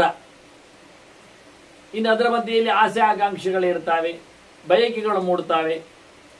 ಕೆಲವೊಮ್ಮೆ ಇರುವುದು ಒಂದು ಅರ್ಧ ಗಂಟೆಯ ಆಚರಣೆ ಧರ್ಮಕರ್ಮ, ಅದಕ್ಕೆ ಒಂದು 3/4 ಗಂಟೆದ್ದು ಸಂಕಲ್ಪ ಇರ್ತದೆ ಕೆಲವೊಮ್ಮೆ, ಅಷ್ಟುದ್ದ. ಮತ್ತೆ ಹೇಳುವುದು ಮಾತ್ರ ಸೇವಂತಿಕಾ ಪುಷ್ಪಂ ಸಮರ್ಪಯಾಮಿ, ಮಲ್ಲಿಕಾ ಪುಷ್ಪಂ, ಜಾಜಿ ಪತ್ರಂ, ಕೇತಕಿ ಪತ್ರಂ. ಅದು ಎಲ್ಲ ಸೀಸನಲ್ಲಿ ಆಗುವುದೇ ಇಲ್ಲ, ಸಿಗುವುದೇ ಇಲ್ಲ. ಸುಮ್ಮನೆ ಸತ್ಯನಾರಾಯಣ ಹೇಳುವುದು, ಸುಳ್ಳೆ ನಾರಾಯಣ ಪೂಜೆ. ಮತ್ತೆ ಆಗುವಾಗ ಸೊತ್ತುಗಳೆಲ್ಲ 0, ಸಿಗಲಾರದ್ದೊಂದು ತರುವುದಿಲ್ಲ. ಬಿಲ್ಲುವತ್ರೆ ಮುಂತಾದಕ್ಕೆಲ್ಲ 12 ತಿಂಗಳು ವ್ಯಾಪ್ತಿ ಉಂಟು, ತರಬಹುದಲ್ಲ, ಅದು ಇಲ್ಲ. ಇಲ್ಲಿ ಇಲ್ಲ ಅಂದವ. ನಮಗೆ ಬೇಕಾದ್ರೆ ಎಲ್ಲಿಂದಲೂ ತರ್ತೇವೆ ತಿನ್ಲಿಕ್ಕೆ. ಅದಕ್ಕೆ ಈಗ ಗೋಡಂಬಿ ಹಾಕ್ಲಿಕ್ಕೆ ಇಲ್ಲದಾದ್ರೂ ಹಾಕ್ತೇವೆ. ಎಲ್ಲಿಂದ? ಅದು ನಾವು ಹೋಗಿ ಶಿವಮೊಗ್ಗದಿಂದ ತರಿಸಿದ್ದೇವೆ ಅಂತಾರೆ. ಹೋಗಿ ನೋಡಿ, ಬಿಲ್ಲುವತ್ರೆಗೆ 4 ಮೈಲು ದೂರದ್ದು ಮರ ಆಗುವುದಿಲ್ಲ ನಮಗೆ. ತಿನ್ಲಿಕ್ಕೆ ಬೇಕಾದ 40 ಮೈಲು ದೂರದ್ದು ನಮ್ಮಲ್ಲಿ ಮನೆಗೆ ಬರ್ತದೆ. ಏನು ಹೇಳುವ ಇದಕ್ಕೆ? ಆಗ ನಾವು ಹೇಳ್ತೇವೆ ಅವರಿಗೆಲ್ಲ ಅಮೆಜಾನ್ ಉಂಟು, ಮತ್ತೊಂದುಂಟು ಅಂತ. ಅಲ್ಲ, ಅವನಿಗೂ ಅಭ್ಯಾಸ ಮಾಡಿಸಿ. ಬಿಲ್ಲುವತ್ರೆ ತರಲಿಕ್ಕೆ ಒಂದು ಅಮೆಜಾನಿಗೆ ಆರ್ಡರ್ ಕೊಡುವ ನಾವು. ಇತ್ತೀಚೆಗೆ ಸತ್ಯನಾರಾಯಣ ಪೂಜೆ ಅಂತ ಮಾಡಿದ್ರಂತೆ. ಆಗ ಪುರೋಹಿತರ ಹತ್ರ ಹೇಳಿಬಿಟ್ಟಿದ್ದಾರೆ, ಎಲ್ಲ ನೀವೇ ತಯಾರು ಮಾಡಲಿಕ್ಕೆ ಬರಲಿಕ್ಕೆ ಅಂತ. ಆಯ್ತು ಅಂದಿದ್ದಾರೆ ಅವರು ಸಹ. ಅವರು ಬಹಳ ಚಂದವಾಗಿಯೇ ಪಾತ್ರೆ ಹಿಡ್ಕೊಂಡು ಹೋಗಿದ್ದಾರೆ ಹೋಟೆಲಿಗೆ. ಕೇಳಿದ್ದಾರೆ ಅವರ ಹತ್ರ ಬೆಳಿಗ್ಗೆ ಹೊತ್ತಿಗೆ ಶಿರ ಕೊಡಿ ಅಂತ. ಆಯ್ತು ಹೇಳಿದವ, ಎಷ್ಟು ಅಂತ. ಈ ಪಾತ್ರೆಯಲ್ಲಿ 3/4 ಹಾಕಿ ಕೊಡಿ ಅಂತ. ಎಷ್ಟು ಪ್ಲೇಟ್ ಆಯ್ತು ಲೆಕ್ಕ ಹೇಳಿ ಬರಿತೇನೆ ಅಂತ. ಹಾಗೆ ತಗೊಂಡೋಗಿ ಮಾಡಿದ್ದಾನೆ. ಹೋಟೆಲಿನ ಶಿರ ಸತ್ಯನಾರಾಯಣ ಪೂಜೆ ಸಪಾದ, ಏನು ಹೇಳುವ, ಪ್ರಸಾದ. ಇದು ನಡೆದ ಘಟನೆಗಳು, ಆಗುವಂತ ಕಥೆಗಳು. ಅದು ಹೇಳುವುದಷ್ಟು ದೊಡ್ಡ ಸೋಜಿಗ ಅನಿಸ್ತದೆ. ಸಹಜವಾಗಿ ನಡೀತಾ ಉಂಟು ಅಂತ ಜನ ಅದನ್ನು ತೆಪ್ಪಗೆ ಒಪ್ಪಿ ಹೋಗಿದ್ದಾರೆ. ಎಲ್ಲಕ್ಕೂ ಹಪ್ಪಳ ಸಂಡಿಗೆಗಳು, ವರ್ಮೆಸೆಲ್ಲಿ, ಅದರೊಟ್ಟಿಗೆ ಉಪ್ಪಿನಕಾಯಿಗಳು, ಇವೆಲ್ಲ ಖಂಡಿತವಾಗಿಯೂ ಬೇಕರಿ ಐಟಮ್ಸ್ಗಳೇ. ಅದರಲ್ಲಿ ಗೌಜಿ ಔತಣ, ಮದುವೆ, ವಿಶೇಷವಾದ ಉಪನಯನ, ಊಟ, ಎಲ್ಲ ಸತ್ಕಾರಗಳು ಆಗ್ತಾ ಇರ್ತವೆ. ಯಾರು ಮಾಡಿದ್ದೋ, ಯಾರು ಮುಟ್ಟಿದ್ದೋ, ಯಾರು ನೆಕ್ಕಿದ್ದೋ, ಯಾರು ಟೇಸ್ಟ್ ನೋಡಿದ್ದಾರೋ, ಎಂದು ಹೇಗೆ ತಯಾರಾಗಿದ್ದು ಎಲ್ಲ ಕೇಳಲಿಕ್ಕಿಲ್ಲ. ಎಲ್ಲ ದುಡ್ಡು ಕೊಟ್ಟರೆ ಮಡಿ ಅಂತಾರೋ. ಆದ್ರಿಂದ ಯಜ್ಞಯಾಗಗಳೆಲ್ಲ ರಾಜಸ ತಾಮಸ ಭಾವಗಳಿಂದ ಹೊಲಸೆದ್ದೋಗಿದೆ ಅಂತ. ನೀವು ಕೃತಯುಗದ ಧರ್ಮ ಸತ್ವ ಪ್ರಚುರವಾದದ್ದು, ಕೇವಲ ತಪಸ್ಸು. ಏನಾಗ್ತದೆ? ಎಲ್ಲ ಆಗ್ತದೆ ಅಂತಾರೆ ಅವರು. ತಪಸ್ಸಿನಿಂದ ಸರ್ವಕಾಮಗಳನ್ನು, ತಪಸ ಸರ್ವಾನ್ ಕಾಮಾನ್ ಅವಾಪ್ನೋತ್. ಏನು ಬಯಸಿದ್ರು ಸಿಗತ್ತೆ, ಏನು ಮೋಸ ಇಲ್ಲ, ಯಾವುದಕ್ಕೂ ಕಮ್ಮಿ ಇಲ್ಲ. ಅವರು ಅದರಿಂದಾಗಿ ಬಹಳ ಸ್ಪಷ್ಟವಾಗಿ ಎಲ್ಲವನ್ನು ನೋಡಿದ್ದಾರೆ, ಯಾವುದನ್ನು ಬೇರ್ಪಡಿಸಲಿಲ್ಲ. ಅಪರಾಗ್ ದರ್ಶನಾಹ ಸರ್ವೇ ಋಕ್ಸಾಮಸು ಯಜುಷುಚ. ವೇದಗಳನ್ನೇ ಬೈಪರ್ಕೇಶನ್ ಮಾಡಲಿಲ್ಲ. ಯಜ್ಞ ಅಂತ ಬರ್ಲಿಕ್ಕೆ ಹೋದದ್ದು ಯಜುರ್ವೇದದ ಪ್ರಭೇದ, ಸಾಮಾಂತ ಬರುವಂಥದ್ದು ಯಜ್ಞದಲ್ಲಿ ಆಹುತಿ ಕೊಟ್ಟ ಬಳಿಕವನ್ನು ಪ್ರೈಸ್ ಮಾಡಲಿಕ್ಕೆ, ಆಹುತಿಗೊಳ್ಳಿಕ್ಕೆ ಅದಕ್ಕೆ ಋಗ್ವೇದದ ಮಂತ್ರಗಳು, ಅದಕ್ಕೆ ಋಗ್ವೇದದ ವ್ಯಕ್ತಿ ಹೋತೃ, ಅಲ್ಲಿ ಅಧ್ವರ್ಯು, ಅಲ್ಲಿ ಉದ್ಗಾತೃ, ಹೀಗೆಲ್ಲ ಪ್ರಭೇದಗಳು ವ್ಯವಸ್ಥೆಗಳೆಲ್ಲ ಮೊದಲು ಇರಲಿಲ್ಲ. ಕೃತಯುಗದಲ್ಲಿ ಇದನ್ನೆಲ್ಲ ಪ್ರತ್ಯೇಕ ಮಾಡಲಿಲ್ಲ. ಎಲ್ಲವೂ ಭಗವಂತನ ಚಿಂತನೆ. ಹಾಗಾದ್ರೆ ಮತ್ತೆ ಇದು ಒಳ್ಳೆ ಆಯ್ತಲ್ಲ ನಿಮ್ಮದು. ಎಂಥದ್ದು? ವಸಂತೆ ವಸಂತೆ ಜ್ಯೋತಿಷಾಯ ಜೇತ ಎಲ್ಲ ಉಂಟಲ್ಲ. ಪ್ರತಿ ವಸಂತ ಮಾಸದಲ್ಲಿ ಜ್ಯೋತಿಷ್ಠೋಮ ಯಾಗ ಮಾಡಬೇಕು. ಅದು ತ್ರೇತಾಯುಗದಲ್ಲಿ ಮಾತ್ರವಾ? ವೇದ ನಿತ್ಯವಾಗಿ ಕೃತಯುಗದಲ್ಲಿ ಇರಲಿಲ್ವಾ? ಇತ್ತಪ್ಪ, ಅವರದನ್ನು ನೋಡ್ಲಿಲ್ಲ ಅದರಲ್ಲಿ. ಮತ್ತೆ ಜಂಪ್ ಮಾಡಿದ್ರ? ಅಲ್ಲಪ್ಪ, ಅವರು ವಸಂತೆ ವಸಂತೆ ಅಂದಾಗ ದೇವರನ್ನು ಕರೆದದ್ದು ಅಂತ ಹೇಳ್ತಾರೆ. ವಸಂತಿಶ್ಚ ವಸಂತಶ್ಚ ವಸಂತಿತಃ ಅಂತ ಎಲ್ಲ ಕಡೆ ತುಂಬಿದ ವಸಂತತಃ, ಎಲ್ಲ ಕಡೆ ತುಂಬಿದ್ರಿಂದ ಭಗವಂತನು ವಸಂತ, ಓ ದೇವರೇ ಅಂತ ಕರೀದವ. ಹಾಗೆ ಜ್ಯೋತಿಷ್ಯ ಪ್ರಾಣರೂಪತಃ ಅಂತೇಳಿ ಭಗವಂತನನ್ನು ಜ್ಯೋತಿಷು ಅಂತ ಕರಿತೇವೆ. ಆಯಜೇತ ಆಯಜಶ್ಚ ಆಯಜೇತ, ಸಕಲ ಆರಾಧನೆಗಳಿಂದ ಸಂತೃಪ್ತನಾಗುವ, ಆರಾಧ್ಯನಾಗುವ ಅಂತ ಅರ್ಥದಲ್ಲಿ ಆ ಶಬ್ದ ಬಂದದ್ದು. ಎಲ್ಲಿಂಟು ಈಗ ವಿಧಿ? ಯಜ್ಞ ಮಾಡಲಿಕ್ಕೆ ಎಲ್ಲಿ ಹೇಳಿದ್ರು? ಈ ಅರ್ಥವನ್ನು ಅವರ ಬದಲಾಯಿಸಿ ಸಣ್ಣ ಅರ್ಥದಲ್ಲಿ ವೇದವನ್ನು ದುಡಿಸಿಕೊಂಡು ಕಾಲ ಬದಲಾದಾಗ ಅವರು ತಮ್ಮ ಬದಲಾವಣೆ ಧರ್ಮದಲ್ಲಿಯೂ ಮಾಡಿಕೊಂಡ್ರು ಅಂತ. ಹೀಗಾಗಿ ವೇದಗಳ ಬಗ್ಗೆ ಅವರಿಗೆ ಆಸೆಗಳು ಮೂಡಿದವು. ಪುತ್ರಕಾಮೋ ಯಜೇತ ಪುತ್ರೇಷ್ಟ್ಯ ಅಂದಾಗೆ ಕಾರೀರ್ಯ ವೃಷ್ಟಿಕಾಮೋ ಯಜೇತ ಅಂತ ಹೇಳಿಕೊಂಡು ಇಷ್ಟಗಳಿಗೋಸ್ಕರ ಏನು ಮಾಡಿದ? ವೇದಗಳನ್ನೆಲ್ಲ ಬೇರೆ ರೀತಿಯಲ್ಲಿ ಬಳಸಿಕೊಂಡ. ಅವನ ಕಾಮನೆಗಳಿಗೆ, ಅವನನ್ನು ಆಗದವರನ್ನು ಆಭಿಚಾರಿಕ ಕರ್ಮಗಳಲ್ಲಿ ತೆಗಿಲಿಕ್ಕೆ ಅದನ್ನು ಮಾಡಿಕೊಂಡು. ಅದರ ವೇದದಲ್ಲಿ ಬಹಳಷ್ಟು ಮಂತ್ರಗಳು ಶತ್ರುನಾಶಕವಾದದ್ದೆಲ್ಲ ಇದೆ. ವೈರಿ ದೂರ ಮಾಡುವ ಮಂತ್ರಗಳು ರಾಜನಿಗೆ ಬೇಕಾದ್ದಿವೆ. ಹೀಗಾಗಿ ಕಾಮದ್ವೇಷವು ಪೃಥಕ್ ದೃಷ್ಟವ, ಅದು ಬೇರೆ, ಅದು ಬೇಡ ಅಂತ ನೋಡಿಕೊಂಡು ತಪಃ ಕೃತ ಉಪಾಸ. ತ್ರೇತಾದಿಗಳಲ್ಲಿ ಎಲ್ಲ ಬಯಕೆಗಳಿಗೋಸ್ಕರ ಅದನ್ನು ದುಡಿಸಿಕೊಂಡ್ರು. ಕೃತಯುಗದವಳ ಬಯಕೆಗಳ ಹತ್ತಿರ ಹೋಗಲಿಲ್ಲ. ಬೇಡವಾದವುಗಳನ್ನು ದೂರ ಮಾಡಲಿಕ್ಕೆ ವೇದಗಳನ್ನು ಬಳಸಿಕೊಂಡ್ರು ದ್ವಾಪರಾದಿಗಳಲ್ಲಿ. ಕೃತಯುಗದಲ್ಲಿ ಅದನ್ನು ಮುಟ್ಲಿಲ್ಲ ಅವರು. ಹಾಗಾಗಿ ರಾಜಸ ತಾಮಸವಾದ ಭಾವಗಳಿಂದ ಹುಟ್ಟಿ ಬರತಕ್ಕಂಥ ಕಾಮದ್ವೇಷಗಳಿಗೆ, ಯಜ್ಞ ದಾನಾದಿಗಳಿಗೆ, ತಪಸ್ಸು ಮಾತ್ರ ಅಲ್ಲ, ಯಜ್ಞಗಳು ಪ್ರಾಣಿ ಬಲಿಯನ್ನು ಕೊಡುತ್ತದೆ. ಪ್ರಾಣಿಯ ಮೇಲೆ ದ್ವೇಷ ಬರ್ತದೆ, ಪ್ರಾಣಿಗೆ ನಮ್ಮ ಮೇಲೆ ಬರ್ತದೆ, ಪ್ರಾಣಿಯ ಮೇಲೆ ನಮಗೂ ಬರ್ತದೆ. ದಾನದಲ್ಲಿ ಬಯಕೆಗಳು ಉಂಟಾಗ್ತವೆ. ಕೊಟ್ಟವನಿಗೆ ಬಯಕೆ ಜಾಸ್ತಿ ಆಗ್ತದೆ. ಇನ್ನು ಪಡಿಬೇಕು ಆಸೆ ಬಂದಾಗ ಇವನಿಗೆ ಕೊಡಬೇಕು ಕಾಣ್ತದೆ. ಯಾಕಪ್ಪ ಕೊಡಬೇಕು, ವೇದದಲ್ಲಿ ಹೇಳಿದೆ ಅಂತ ಹೇಳಿಕೊಂಡು ಇವ ಕಂಜೂಸ್ ಮಾಡ್ತಾನೆ, ಲೋಭ ಮಾಡ್ತಾನೆ. ಹೀಗೆ ಏನೇನೋ ದ್ವೇಷ. ಹೇಳಲ್ಪಟ್ಟ ಕರ್ಮವನ್ನೇ ಪೂರ್ಣವಾಗಿ ಮಾಡುವುದಿಲ್ಲ. ನೋಡಿ, ಸತ್ಯನಾರಾಯಣ ಪೂಜೆ ಎತ್ತಿಕೊಂಡೆ ನಾನೀಗ ಉದಾಹರಣೆಯಲ್ಲಿ. ನಮಗೇನು ಬೇಕು ಅಂತ ಮಾಡ್ತೇವೆ? ಎಲ್ಲ ಬೇಕುಗಳಿಗೂ ಅದೇ ಇಲ್ವ ಇರೋದು? ಮದುವೆ ಆಗಬೇಕು, ಮನೆಯಲ್ಲಿ ಮಕ್ಕಳಾಗಬೇಕು, ಮದುವೆ ಆದವರಿಗೆ ಕೆಲಸ ಸಿಗಬೇಕು ಮಕ್ಕಳಿಗೆ, ಇವೆಲ್ಲ ನಮ್ದುಂಟಲ್ಲ. ಸರಿ, ಅದಕ್ಕೆ ಮಾಡಿದ್ದು ಅಂತ ಮಾಡಿಸ್ತಾ ಇದ್ದೇವೆ. ಅದಕ್ಕೆ ಮಂಡಲ ಪೂರ್ತಿ ಎಲ್ಲ ಸರಿ ಆಯ್ತು. ಆದರೆ ಮಾಡುವಾಗ ಹೇಳಿದಾಗೆ ಮಾಡಿದ್ದೇವೆ? ಅದೊಂದಿಷ್ಟು ಬಗೆಯ ಪತ್ರ, ಅದೊಂದಿಷ್ಟು ಬಗೆಯ ಪುಷ್ಪ, ಅದೊಂದಿಷ್ಟು ಬಗೆಯಲ್ಲಿ ಉಪಚಾರಗಳಿಗೆ ಹಾಕತಕ್ಕ ದ್ರವ್ಯಗಳು ಎಲ್ಲಿ ಮಾಡಿದೆವು? ಮಾಡಲಿಲ್ಲ. ಅದ್ರೇನಾಯಿತು? ಕಾಮದ್ವೇಷಗಳು ಬಂದವು. ಈಗ ನಾವು ಅದನ್ನು ದ್ವೇಷ ಮಾಡ್ತಾ ಇದ್ದೇವೆ. ಸುಮ್ಮನೆ ಹೇಳಿದ್ದು ಮಾರೆ ಅವರೆಲ್ಲ ಹಾಕ್ಲಿಕ್ಕೆ. ಅಭಾವೇ ಅಕ್ಷತಾನ್ ಅಂತ ಹೇಳಿದ್ದುಂಟಲ್ಲ, ಹೇಳಿ ಎಲ್ಲದಕ್ಕೂ ನಮ್ದು ಅಭಾವವೇ. ಊಟಕ್ಕೆ ಕೂತಾಗ ಉಪ್ಪಿನಕಾಯಿ ಇಲ್ಲದಿದ್ರೆ, ಸಾರು ಪದಾರ್ಥ ಇಲ್ಲದಿದ್ರೆ, ಪಲ್ಯಗೊಜ್ಜಿ ಇಲ್ಲದಿದ್ರೆ ಹೇಳಿಕೊಂಡು ಎಲ್ಲದಕ್ಕೂ ಮೊಸರನ್ನು ನೆಕ್ಕಿ ಅಂತ ಹೇಳಿದ್ದೇವೆಯಾ? ಆಗ್ತದ? ಒಂದಿಷ್ಟು ಅನ್ನ ಹಾಕಿದ, ಒಂದು ತಟ್ಟೆಯಲ್ಲಿ ಮೊಸರು ತಂದಿಟ್ಟ, ಎಲ್ಲಿ ಪಲ್ಯೆಯಲ್ಲಿ ಕೇಳಿದರೆ ಅದು ಪಲ್ಯ ಅಭಾವೇ ಮೊಸರು ನಕ್ಕಿ ಹೇಳುದ? ಗೊಜ್ಜಿಯಲ್ಲಿ ಕೇಳಿದರೆ ಗೊಜ್ಜಿಲ್ಲ ಅದನ್ನೇ ಗುದ್ದಿ ಹೇಳುದ? ಉಪ್ಪಿನಕಾಯಲ್ಲಿ ಕೇಳಿದರೆ ಉಪ್ಪಿನಕಾಯಲ್ಲಿ ಹಾಕೊಳ್ಳಿ ಅದನ್ನು ಚೂರು ಅಂತ ಹೇಳುದ? 10 ಕಡೆಯಲ್ಲಿ ಮೊಸರು ಹಾಕಿ ಇಡುದು. ಇದೇ ಎಲ್ಲ ಬಗೆಯನ್ನು. ಹಾಗಾಯ್ತು ಕತೆ.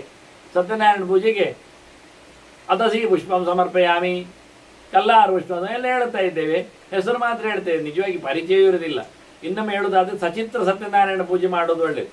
ಪುಸ್ತಕ ಯಾವ ಪತ್ರ ಹೇಳಿದ್ದಾರೆ ಅದು ಹೌದಾ ಅಲ್ವಾ, ಐಡೆಂಟಿಫಿಕೇಶನ್ ವಿತ್ ಸೆವೆರಲ್ ನೇಮ್ಸ್, ಮತ್ತೆ ಅದರ ಜಾತಿದ್ದು, ಆನಂದ ಪುಷ್ಪ ಅದರ ಚಿತ್ರ, ಅದರ ಬಣ್ಣ ಸಮೇತ, ಎಲ್ಲಿ ಸಿಗ್ತದೆ ಅಂತ, ಮತ್ತೆ ಅವೈಲೇಬಲ್ ಬೆನಿ, ಇದೆಲ್ಲ ಗೊತ್ತೇ ಇಲ್ಲದೆ ಮಾಡತಕ್ಕ ಪೂಜೆಗೆ ಏನು ಅರ್ಥ ಬರ್ತದೆ? ಅದರಿಂದ ಕಾಮಕ್ರೋಧವು ಅಂದರೆ ಮಾಡತಕ್ಕ ಯಜ್ಞದಾನಗಳಲ್ಲಿ ಕಾಮದ್ವೇಷಗಳನ್ನು ನೋಡಿಯೇ ಕೃತಯುಗದವರು ತಪಸ್ಸನ್ನು ಆಯ್ಕೆ ಮಾಡಿದ್ರು. ಯಜ್ಞದಾನ ತಪಕರ್ಮನ ಅತ್ಯಾಜ್ಯಂಕಾರ ಮೇವದತ್ತು ಅಂತ ಕೃಷ್ಣ ಹೇಳಿದ್ದಾನೆ. ಅವ್ರು ಯಜ್ಞ ಬಿಟ್ರಲ್ಲ, ದಾನ ಕೊಡ್ಲಿಲ್ಲಲ್ಲ. ಕೇಳಿದ್ರೆ ಅಯ್ಯ ಮಾರಾಯ, ಅಲ್ಲಿರತಕ್ಕಂತಹ ದೋಷಗಳನ್ನು ನೋಡಿ ಅವರು ಬಿಟ್ಟದ್ದು. ಕೃತಯುಗದಲ್ಲಿ ತಪಸ್ಸನ್ನೇ ಮಾಡ್ತಾ ಇದ್ದಾರೆ, ಅದರಲ್ಲೇ ಎಲ್ಲವನ್ನು ಪಡೆದಿದ್ದಾರೆ. ಆಯ್ತಾ? ಸಿಗಲಾರದ ಸಂಗತಿ ತಪಸ್ಸಿನಲ್ಲಿ ಇಲ್ಲ ಆಗಿತ್ತು ಅವರಿಗೆ. ತಪಸಾ ತದವಾ ಪುನೋತಿ, ಮುಖ್ಯವಾಗಿ ದೇವರು. ತದಂದ್ರೆ ಬಯಸಿದ್ದು, ಮನಸ್ಸಿನಲ್ಲಿದ್ದದ್ದು, ಇಷ್ಟವಾದದ್ದು ಅಷ್ಟೇ ಅಲ್ಲ, ಅರ್ಥದೇ ಸರ್ವತ್ರ ವ್ಯಾಪ್ತವಾದದ್ದು ಭಗವಂತ. ತಪಸ್ಸಿನಿಂದ ದೇವರನ್ನು ಮೆಚ್ಚುಗೆ ಮಾಡಿಕೊಳ್ತಿದ್ರು. ದೇವರು ಮೆಚ್ಚಿದರೆ ಎಲ್ಲ ಸಿಕ್ಕಿದ ಹಾಗೆ. ಇಡೀ ಜಗತ್ತು ಭಗವಂತನ ಬೆನ್ನ ಹಿಂದೆ ಇವೆ. ಆದ್ರಿಂದ ಕೃತಯುಗದಲ್ಲಿ ತಪಸ್ಸಿನಿಂದ ಭಗವಂತನನ್ನು ಮೆಚ್ಚಿಸಿಕೊಳ್ಳುತ್ತಿದ್ರು. ಅದನ್ನು ತಪಸ ತದವಾ ಪುನೋದಿ, ತದಂದ್ರೆ ಅದು ಭಗವಂತ. ಓಂ ತಸದಿ ನಿರ್ದೇಶ ಅಂತೇಳಿ ಯದ್ಭೂತಂ ಸೃಜತೆ ಜಗತ್, ವ್ಯಾಸರೇ ಹೇಳ್ತಾರೆ. ತತ್ ಯಾವುದು ಅಂದ್ರೆ ಯಾವುದು ಇಡೀ ಜಗತ್ತನ್ನು ಸೃಷ್ಟಿ ಮಾಡಿದೆಯೋ ಅದು. ಸ್ವಕರ್ಮಣ ತಮಭ್ಯರ್ಚ ಸಿದ್ಧಿ ಮಿಂದತಿ ಮಾನವ ಅಂತಾನೆ. ನಿನ್ನ ಕೆಲಸ ಮಾಡಿ ಅದನ್ನು ಭಗವಂತನಿಗೆ ಒಪ್ಪಿಸು ಅಂತ, ಅವನನ್ನು ಮೆಚ್ಚಿಸಿ ಅಂತ ಉಂಟು ಅಲ್ಲಿ ಸಹ. ನೀನು ದುಡಿದು ಅವನನ್ನು ಮೆಚ್ಚಿಸು. ಅವನು ಯಾರು? ಹಾಗೆ ಹೇಳಿದೆ, ಸರ್ವಾಣಿ ಭೂತಾನಿ ಅಂತ ಹೇಳಿಕೊಂಡು ಯಾರು ಈ ಜಗತ್ತನ್ನು ಸೃಷ್ಟಿ ಮಾಡಿದ್ದಾನೋ, ಎಲ್ಲವನ್ನು ಸಂಹಾರ ಮಾಡ್ತಾನೋ ಅವನು. ಅಂದ್ರೆ ನಿನ್ನ ಕರ್ಮವನ್ನು ಸೃಷ್ಟಿಗೊಳಿಸಿದವನೇ, ನಿನ್ನನ್ನು ಸೃಷ್ಟಿಯಲ್ಲಿ ತಂದವನೇ. ಹಾಗಾಗಿ ಎಲ್ಲವನ್ನು ಅವನ ಆರಾಧನೆಯಾಗಿ ಮಾಡುವಂಥದ್ದು ನಮ್ಮ ಧನ್ಯತೆಯ ಕ್ರಮ, ಕೃತಜ್ಞತೆಯ ರೀತಿ. ಹಾಗಾಗಿ ಅವರನ್ನು ಅದನ್ನೆಲ್ಲ ಬಿಟ್ಟರು, ಅದರಲ್ಲಿರತಕ್ಕಂಥ ಲೋಪದೋಷಗಳನ್ನು ಕಂಡ್ರು. ತಪಸ್ಸೆ ಪರಮೋಚ್ಚವಾದ ಭಗವಂತನ ಎಚ್ಚರವನ್ನು ಸಂಪಾದನೆ ಮಾಡುವ ವಿಧಾನ ಅಂತೇಳಿ ಕೂತಿದ್ದಾರೆ. ತಪಸ್ಸಿನಲ್ಲಿಯೂ ಎಲ್ಲವನ್ನು ಸಹ ಗಮನಿಸುತ್ತಾರೆ ಅವರು. ಆದ್ರಿಂದ ಆ ಸಾಧಕನು ಭಗವಂತನ ರೂಪಕ್ಕೆ ಭಾಗಿಯಾಗ್ತಾನೆ. ಸತದ್ರೂಪ ತದ ಸರ್ವಭೂತಾನಾಂ ಭವತಿ ಪ್ರಭು. ದೇವರ ಸೇವೆಯನ್ನು ಮಾಡುವ ಮೂಲಕ ಅವನು ಮತ್ತೆ ಪ್ರತಿಬಿಂಬನಾದವನು ಪ್ರತಿಬಿಂಬತ್ವವನ್ನು ಕಂಡುಕೊಳ್ಳುತ್ತಾನೆ, ಅಭ್ಯಾಸ ಮಾಡಿಕೊಳ್ಳುತ್ತಾನೆ. ನಾನು ಅವನಿಂದ ನಿರೂಪಿಸಲ್ಪಟ್ಟಿದ್ದೇನೆ ಅನ್ನತಕ್ಕ ಎಚ್ಚರ ಬರ್ತದೆ. ಇದರಿಂದ ಎಲ್ಲರಿಗೂ ಅವನು ಅಧಿಕನಾಗ್ತಾನೆ, ಉಚ್ಚನಾಗ್ತಾನೆ. ಸರ್ವಭೂತಾನಾಂ ಪ್ರಭು. ಯಾಕೆಂದ್ರಿಂದ ಹೇಳಿ ಆಯ್ತಲ್ಲ, ಯಾರೆಲ್ಲ ಮೇಲೆ ಯಾರೆಲ್ಲ ಕೆಳಗೆ ಅಂತ ಹೇಳ್ತಾ ವೇದವ್ಯಾಸರು ಜ್ಞಾನಿಗೆ, ಪ್ರವಕ್ತೃವಿಗೆ, ಆತ್ಮಜ್ಞಾನಿಗೆ, ಭಗವಂತನ ಬಗ್ಗೆ ಎಚ್ಚರವನ್ನು ಕೊಡುವವನಿಗೆ ಪರಮೋಚ್ಚವಾದ ಸ್ಥಾನವನ್ನು ಕೊಟ್ಟಿದ್ದಾರೆ. ನಾನು ಉದಾಹರಣೆ ಹೇಳುವುದಾಗಿದ್ದರೆ ನನ್ನ ಗುರುಗಳ ಬಗ್ಗೆ ಹೇಳಬಹುದು. ಬನ್ನಂಜಿಯವರು ಭಗವಂತನ ಎಚ್ಚರವನ್ನು ಜಗತ್ತಿಗೆ ಕೊಡುವ ಮೂಲಕ ಪ್ರವಕ್ತೃತ್ವ, ಆತ್ಮಜ್ಞತ್ವ.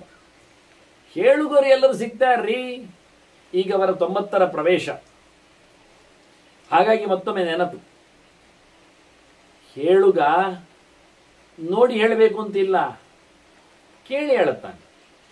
ಯಾರದ್ದೂ ಕೇಳದೆ ತಾನೇ ನೋಡಿದ ಕತೆ ಇನ್ನಷ್ಟು ಪರಿಶ್ರಮ. ಹೇಳುವುದು ಸುಲಭ ಅಂತ ತಿಳಿದು ಎಷ್ಟೋ ಜನ ಹೇಳುಗರು ಇವತ್ತು ಸಿಗ್ತಾರೆ ನಮಗೆ. ಆದರೆ ಎಲ್ಲಿದ್ದು ಹೇಳ್ತಾರೆ ಕೇಳಿದರೆ ಎಲ್ಲ ಕಡೆದ್ದು ಕದ್ದದ್ದೇ ಹೇಳೋದವರು.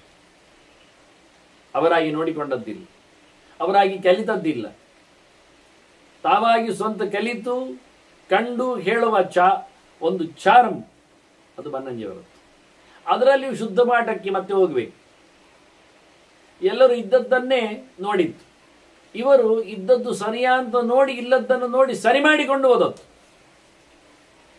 ಇದು ಜಗತ್ತಿಗೆ ಕೊಡಬೇಕು ಅಂತ ನಿಯಮ ಇಲ್ಲ, ಕೊಟ್ಟದ್ದು ಅವರ ಉದಾರತೆ. ಅರ್ಥ ಮಾಡಿಕೊಳ್ಳಿ. ವೇದವ್ಯಾಸರ ಮಾತಿನಲ್ಲಿ ಒಬ್ಬ ಹೇಳುವವ ಪ್ರವಚನಕಾರ, ಅದು ಆತ್ಮಜ್ಞಾನದೊಂದಿಗೆ, ಪರಿಶುದ್ಧವಾದ ಅಕ್ಷರಗಳ ಎಚ್ಚರದೊಂದಿಗೆ, ಶುದ್ಧ ಪಾಠದ ಬುದ್ಧ ನಮ್ಮ ಗುರುಗಳು ಅನ್ನೋದು ಅರ್ಥ ಮಾಡಿಕೊಂಡ್ರೆ ನಾವು ಅದಕ್ಕಿಂತ ಆಚೆಗೆ ಅವರಿಗೇನು ಕೈ ಮುಗಿಬೇಕಾಗಿಲ್ಲ, ನೆನಪಿಸಿಕೊಳ್ಬೇಕಾಗಿಲ್ಲ. ಅವರ ಸ್ಥಾನಮಾನ ಏನು ಎನ್ನುವುದು ವ್ಯಾಸರ ಅಂಗಳದಲ್ಲಿ ನಾವು ತೂಗಿದಾಗ ಅರ್ಥ ಆಗುತ್ತೆ. ಎಷ್ಟು ಸ್ಪಷ್ಟ ಹೇಳಿದೆ ಇಲ್ಲಿ ವ್ಯಾಸ ನೋಡಿ, ಶುಕನಲ್ಲಿ ಹೇಳುವಾಗ. ಯಾಕೆ ತಪಸ್ಸು ಅನ್ನೋದು ತಪಸ್ಸು. ತದ್ಧಿ ತಪಃ ಸ್ವಾಧ್ಯಾಯ ಪ್ರವಚನೇ ವೇತಿ ನಾಗೋ ಮೌದ್ಗಲ್ಯ ತದ್ಧಿ ತಪಃ ತದ್ಧಿ ತಪಃ ಅಂತ. ಅಧ್ಯಯನವೇ ಅಧ್ಯಾಪನವೇ ತಪಸ್ಸು ಮಾರಾಯ. ಅದೇ ಮುಖ್ಯ. ಯಜ್ಞ ಯಾಗಗಳು, ದಾನ ದಕ್ಷಿಣೆಗಳು, ದಾನ ಧರ್ಮಗಳು, ಊಟ ಉಪಚಾರಗಳು ಅದೆಲ್ಲ ಅಲ್ಲ ಅಂತ ನಾವು ಕೃತಯುಗದಲ್ಲಿ ಅದು ಇರಲಿಲ್ಲ, ಅದು ಮಾಡಲಿಲ್ಲ ಅವರು, ಅದು ಬೇಕಾಗಿಲ್ಲ. ಬಹಳ ವಿಶಿಷ್ಟವಾದಂತಹ ಸಂಗತಿಯನ್ನು ಹೇಳಿ ಅದನ್ನು ಬದುಕಿನಲ್ಲೇ ದೊಡ್ಡ ತಪಸ್ಸನ್ನಾಗಿ ಆಚರಿಸಿಕೊಂಡು ಎಂತಹ ಸಂದರ್ಭದಲ್ಲಿಯೂ ರಾತ್ರಿ ಹಗಲೆನ್ನದೆ ಹೊಚ್ಚ ಹೊಸ ಹೊತ್ತಿಗೆಗಳ ಜೊತೆಯಲ್ಲಿ ಅಪೂರ್ವವಾದ ಮಾಹಿತಿಗಳನ್ನು ಅರಸಾಟದಲ್ಲಿ ಇವತ್ತು ನಾವು ಅದಕ್ಕೆ ಉದಾಹರಣೆಗಳನ್ನು ಗುರುತಿಸಲಿಕ್ಕೆ ಬರುತ್ತೆ ಬೇಕಾದಷ್ಟು. ಆ ರೀತಿಯಾದ ಒಂದು ಅದ್ಭುತವಾದಂತಹ ಚಿಂತನೆ ಕೃತಯುಗದ ವ್ಯಕ್ತಿತ್ವ. ತಪಸಾ ತದವಾಪ್ನೋತಿ ಯದ್ಭೂತಂ ಸೃಜತೆ ಜಗತ್ ಸತದ್ರೂಪ ತತ ಸರ್ವಭೂತಾನಾಂ ಭವತಿ ಪ್ರಭು ಅಂತ ಇಡೀ ಜಗತ್ತಿಗೆ ಒಡೆಯತನದಲ್ಲಿ ಆ ಭಗವಂತನಿಗೆ ಸಮರ್ಪಿಸಿದ ಚಿಂತನೆಯಲ್ಲಿ ಬರ್ತದೆ, ಬಂದಿದೆ ಅನ್ನುವುದನ್ನು ಬಹಳ ಸುಂದರವಾಗಿ ನಿರೂಪಿಸಿದ್ದಾರೆ. ತದುಕ್ತಂ, ತದ್ದು ಅದುವೇ ಸರ್ವತ್ರ ವ್ಯಾಪ್ತವಾದದ್ದು. ಈಗ ಹೇಳಿದ್ದು ಅದು ಹೇಳಿದೆ. ಎಲ್ಲಿ ಹೇಳಿದೆ? ವೇದವಾದೇಶ. ವೇದದ ಮಾತುಗಳಲ್ಲೆಲ್ಲ ಸಿಗ್ತದೆ. ಗಹನಂ ವೇದದರ್ಶಿಭಿ, ಅದು ಕಂಡದ್ದು ಬಹಳ ನಿಗೂಢವಾಗಿರ್ತದೆ, ರಹಸ್ಯವಾಗಿರ್ತದೆ. ವೇದದಲ್ಲಿ ಬೇಕಾದಷ್ಟು ತುಂಬಿದೆ, ವೇದ ಚಿಂತಕರಲ್ಲಿ ನೆಲೆಗೊಂಡಿದೆ. ವೇದ ದರ್ಶನರು,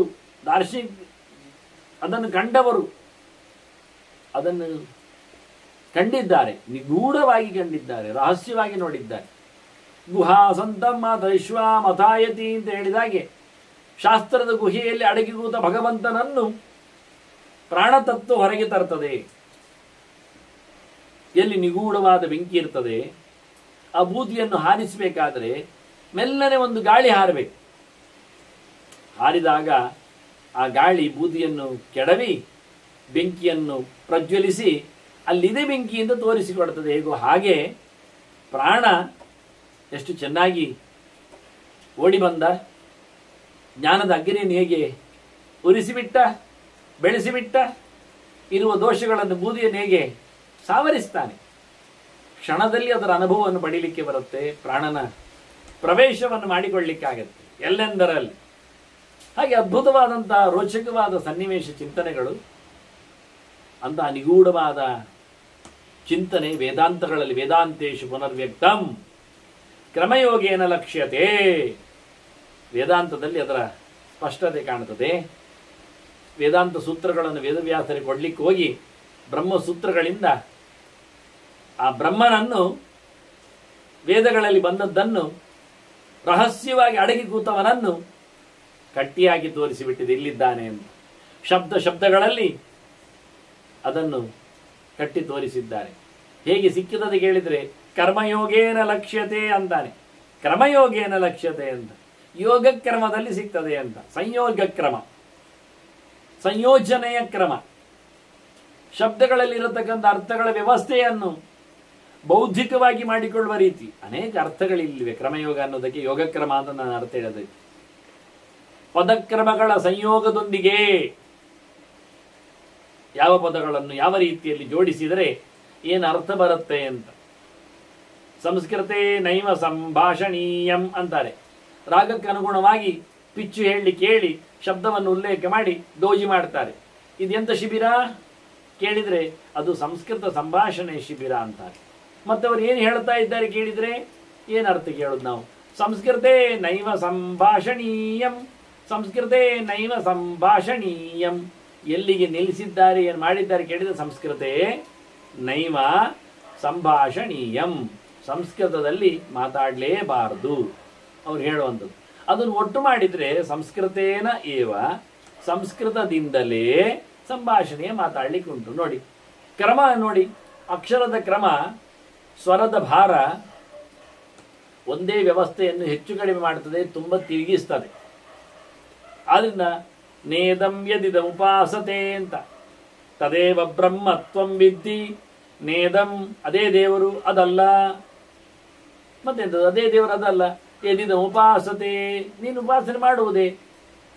ಎಲ್ಲಿ ಉಂಟು ಕೇಳಿದರೆ ಯದಿದ ಆಸತೆ ಅಂತಾರೆ, ನಿನ್ನ ಒಳಗೆ ಇರುವಂಥದ್ದು ಅಂತ. ಇದೆಲ್ಲ ಉಪಾಸತೆ ಎನ್ನುವಂಥದ್ದು ಉಪಾಸನೆ ಮಾಡ್ತಾರೆ ಅಂತ ಅರ್ಥ ಅಲ್ಲ. ಆಸತೆ ನಿನ್ನ ಹತ್ತಿರ ಇದೆ, ಅದು ದೇವರು ಅಂತರ್ಯಾಮಿ ಆಗಿದ್ದಾನೆ, ಆತ್ಮನಿಷ್ಠ.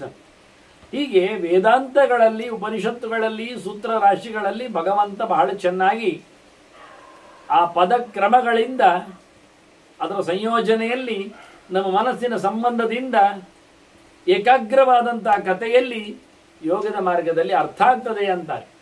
ಕಾಣುತ್ತದೆ, ಸಿಗ್ತದೆ, ಸೂಚನೆ ಇದೆ, ಲಕ್ಷ್ಯತೆ ಅಂತಾರೆ, ಲಕ್ಷಣ ಬರ್ತದೆ ಅಲ್ಲಿ. ಏನು ಮಾಡಬೇಕು, ಯಾರೇನು ಈ ಯುಗದ ಧರ್ಮದಂತೆ ಹೇಳುವಾಗ ಆಲಂಬ ಯಜ್ಞ ಕ್ಷತ್ರಾಶ್ಚ. ಮತ್ತು ಯಜ್ಞ ಯಾರಿಗೆ ಅಂದರೆ ಯಜ್ಞ ಕ್ಷತ್ರಿಯರಿಗೆ ಮಾರಾಯ ಅಂತಾರೆ. ಗಮದುಂಟು. ಪ್ರಾಣಿಯ ಬಲಿ, ಆಲಂಬನಂ ಅಂದರೆ ಪ್ರಾಣಿ ಬಲಿ ಅಂತ ಅರ್ಥ. ಪ್ರಾಣಿ ಬಲಿ ಕೊಡುವುದು ಯಾರು? ಕ್ಷತ್ರಿಯರು, ಅವರಿಗೆ ಹೇಳಿಸಿದ್ರು. ಮತ್ತೆ ನಾವು ಅದಕ್ಕೆ ಬೂಟಾಟಿಕೆಯಲ್ಲಿ ಪ್ರಾಣಿ ಬಲಿ ಕೊಡ್ಲಿಕ್ಕೆ ಇಲ್ಲೇ ಹೇಳಿದ್ದಾರೆ. ನಾವು ಮತ್ತೆಂತ ಮಾಡೋದು? ಅವರ ಹತ್ರ ಮಾಡಿಸುವುದು ನಮ್ಮ ಲೆಕ್ಕಾಚಾರದಲ್ಲಿ. ಅದು ತಪ್ಪಿದೆ. ಇಲ್ಲ, ನಾವೇ ಮಾಡಬೇಕು ಅಂತುಂಟು, ನಮಗೆ ಸೋಮಯಾಜಿಯಿಂದ ಆಗಬೇಕು. ಅದಕ್ಕೋಸ್ಕರ ನಾವು ಆಡನ್ನು ಬಲಿ ಕೊಡಬೇಕು. ಈಗ ಎಲ್ಲಿಂಟು ಆಡು? ಒಂದು ತರುವುದು, ಅದು ಮತ್ತೆ ಪ್ರಾಣಿ ಬಲಿ ಆಗ್ತಲ್ಲ. ಅಲ್ಲ, ಈ ಹಿಂಟಿನಲ್ಲಿ ಮಾಡುದು. ಹಿಟ್ಟಿನಲ್ಲಿ ಆಡು ಮಾಡಿ ಕಡಿದದರ ಒಪೆಯನ್ನು ತಿಂದ ಹೋಮ ಮಾಡಿ ಒಳಗೆ ತಿಂದು ಬಿಡುದು. ಈಗೆಂತ ಮಾಡುವ? ಆಡು ತಿಂದ ಅಂತ ಇಲ್ವಾ? ಆಡು ಮಾಂಸ ತಿಂದನೋ ಇಲ್ವೋ? ಹೌದು ಹೇಳುವ? ಅದು ಹಿಟ್ಟಿನದ್ದು. ಅಲ್ಲ ಹೇಳುವ? ಅವನು ಹೋಮ ಮಾಡಿದ್ದಾನೆ ಅಂತ ಹೇಳಿಕೊಂಡು ತಿರುಗಿದ್ದಾನೆ ಹೆಸರು ಹಾಕಿಕೊಂಡು. ಎಂತ ಮಾಡುವ ಈಗ? ಅದಕ್ಕೆ ಹೇಳಿದ್ರು ಅದೆಲ್ಲ ಬೇಡ ಮಾರಾಯ ನಿನಗೆ, ಅದು ಕ್ಷತ್ರಿಯರಿಗೆ. ಆಲಂಬ ಯಜ್ಞ ಕ್ಷತ್ರಾಶ್ಚ ಮತ್ತೆ ಹವಿರ್ಯಜ್ಞ ವಿಷಸ್ಮೃತ. ನಾವು ದವಸ ಧಾನ್ಯಗಳನ್ನೆಲ್ಲ ಹೋಮ ಮಾಡ್ತೇವೆ, ಸಮಿತಿಗಳೆಲ್ಲ ನಮಗೆ ಸಿಗ್ತದೆ. ಅದು ಬೇಡ. ಹವಿಸ್ಸು ಕೊಡುವುದು ವೈಶ್ಯರಿಗೆ, ಅವರು ಸಂಪಾದನೆ ಮಾಡ್ತಾರೆ, ಅದನ್ನು ಅಗ್ನಿಮೂಲದಲ್ಲಿ ಆರಾಧನೆ ಮಾಡ್ತಾರೆ, ಅವ್ರು ಮಾಡಿಸ್ತಾರೆ. ನಾವು ಮಾಡೋದು ಬೇಕಾಗಿಲ್ಲ. ಅವಿರ್ಯಜ್ಞಾಶ್ಚ ಅವಿರ್ಯಜ್ಞ ವಿಷಃ ಸ್ಮೃತ. ದುಡ್ಡಿದ್ದವರು ಮಾಡ್ತಾರೆ, ಸಂಪತ್ತು ತರ್ತಾರೆ. ಪರಿಚಾರ ಯಜ್ಞ ಶೂದ್ರಾಶ್ಚ, ಮತ್ತೆ ಸೇವೆ ಮಾಡುವುದು ಅದು ಶೂದ್ರರು. ಹಾಗಾದ್ರೆ ಬ್ರಾಹ್ಮಣರೇನು ಮಾಡಲಿಕ್ಕೆ? ಜಪಯಜ್ಞ ದ್ವಿಜಾತಯ, ಜಪ ಮಾಡಿ ಅಂತ ಹೇಳಿದ್ರು. ತಪಸ್ಸಿನ ಸಣ್ಣ ಮುಖ, ಜಪದ ದೊಡ್ಡ ಮುಖ ತಪಸ್ಸು, ತಪಸ್ಸಿನ ಸಣ್ಣ ಮುಖ ಜಪ. ನಿರಂತರ ಭಗವಂತನ ನಾಮಯಜ್ಞ, ನಾಮಚಿಂತನೆ, ಅದರಲ್ಲಿ ಅರ್ಥಾನುಸಂಧಾನ, ವಿಶಿಷ್ಟವಾದ ರೂಪಗಳ ಚಿಂತನೆಗಳಿಗಾಗಿ ಅನೇಕ ಮಂತ್ರಗಳ ಉಪಾಸನೆಗಳು. ಮಾಡಯ್ಯ ಜಪ ಅಂತಾರೆ. 3 ಹೊತ್ತು ಜಪ ಮಾಡು, ನಿತ್ಯ ಮಾಡುವಂಥದ್ದು, 1000 ಸಂಖ್ಯೆಯಲ್ಲಿ ಮಾಡು, ಸಮ ಆಗ್ತದೆ. ಸಮ ಆಗ್ತದೆ. ಸೂರ್ಯೋದಯಕ್ಕಿಂತ ಮುಂಚೆ ನಕ್ಷತ್ರ ಕಾಣವಾಗಿ ಶುರು ಮಾಡು, ಉದಯಕ್ಕೆ ಬಂದಾಗ 1000 ಜಪ ಆಗ್ತದೆ. ಅದಕ್ಕೆ ಸಮನಾಗಿ ಮತ್ತೆ 3 ಪಟ್ಟು ಗಾಯತ್ರಿ ಮಾಡಿದ್ದಕ್ಕೆ ಅಷ್ಟಾಕ್ಷರ ಮಾಡು. ಹೀಗೊಂದು 3 ಹೊತ್ತು ಮಾಡು. ದಿನ ನೀನು 3000 ಜಪ ಮಾಡಿದಾಗ ಆಗ್ತದೆ. 9000 ನಾರಾಯಣ ಅಷ್ಟಾಕ್ಷರ ಜಪ ಆಗ್ತದೆ. ಮತ್ತೆ ನಿನಗೆ ಅಷ್ಟಮಹಾಮಂತ್ರಗಳು. ಯಾಕೆಂದರೆ ಪ್ರಣವ ಬೇಕೆ, ಪ್ರಣವದಿಂದ ಉಗಮಿಸಿದ ವ್ಯಾಹೃತಿ ಬೇಕೆ, ವ್ಯಾಹೃತಿಗಳ ಅಧಿದೇವನಾಗಿ ನಿಂತ ದ್ವಾದಶಾಕ್ಷರ ವಿದ್ಯೆ ಬೇಕೆ. ಅದರೊಟ್ಟಿಗೆ ಗಾಯತ್ರಿಯ 3 ಪಾದದಲ್ಲಿ ಚಿಮ್ಮಿ ಬಂದಿರುವ ಪುರುಷ ಸೂಕ್ತ ಬೇಕೆ. ಪ್ರಣವದ 8 ಮುಖಗಳಲ್ಲಿ ಬಂದಿರತಕ್ಕ 51 ಅಕ್ಷರ ಮಾತೃಕಾನ್ಯಾಸದ ಚಿಂತನೆಯಲ್ಲಿ ಮಾತೃಕೆಗಳು, ಅಕ್ಷರ ಮಂತ್ರಗಳು ಅದು ಬೇಕೆ. ಅದರ ಒಟ್ಟಿಗೆ ಬ್ರಹ್ಮ ಗಾಯತ್ರಿ, ಶುದ್ಧ ಗಾಯತ್ರಿ, ವಿಶ್ವಾಮಿತ್ರ ಕಂಪೈಲ್ ಮಾಡದ ಮುಂಚಿನದ್ದು ಅದು ಬೇಕೆ. ಹೀಗೆ ಇಷ್ಟು ಹಿಡುಕೊಂಡಾಗ ಅದರೊಟ್ಟಿಗೆ ಮೂಲರೂಪನಾದ ವಿಷ್ಣುವಿನ ಅನುಸಂಧಾನ ಮಾಡಲಿಕ್ಕೆ ಬೇಕೆ. ಹೇಗೂ ಅಷ್ಟಾಕ್ಷರ ಉಂಟೆ, ಮಾಡಿದ್ದೊಂದೇ, ಇನ್ನೇಳು ಸಿಕ್ಕಿಸ್ಲಿಕ್ಕೆ ಹತ್ತಿರವೇ ಉಂಟು. ಅದು ಮಾಡುವುದು. ಅದು ಮಾಡಿದಾಗ ಮಧ್ಯಾಹ್ನ ಕಳೀತದೆ. ಅದು 1000 ಇಟ್ಟರೆ ಸಂಜೆಗೆ ಮಂತ್ರ ಉಳಿತದೆ, ಊಟ ಮುಗಿತದೆ.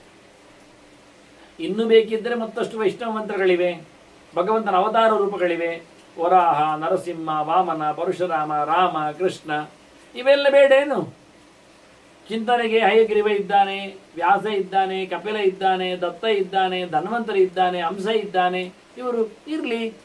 ಇನ್ಯಾವಾಗ? ಇವತ್ತು ಶುರು ಮಾಡಿದ ಜಪ 3 ದಿನಕ್ಕೆ ಮುಗಿತದೆ. ಮತ್ತೆ ನಾವು ಹಾಕೊಂಡ ಪಟ್ಟಿ ಅಂತ ಮಾಡಿದ್ರೆ ಜಪಯಜ್ಞ ದ್ವಿಜಾತಯ ಅಂತಾರೆ, ಮಾಡಯ್ಯ ಜಪ ಅಂತಾರೆ.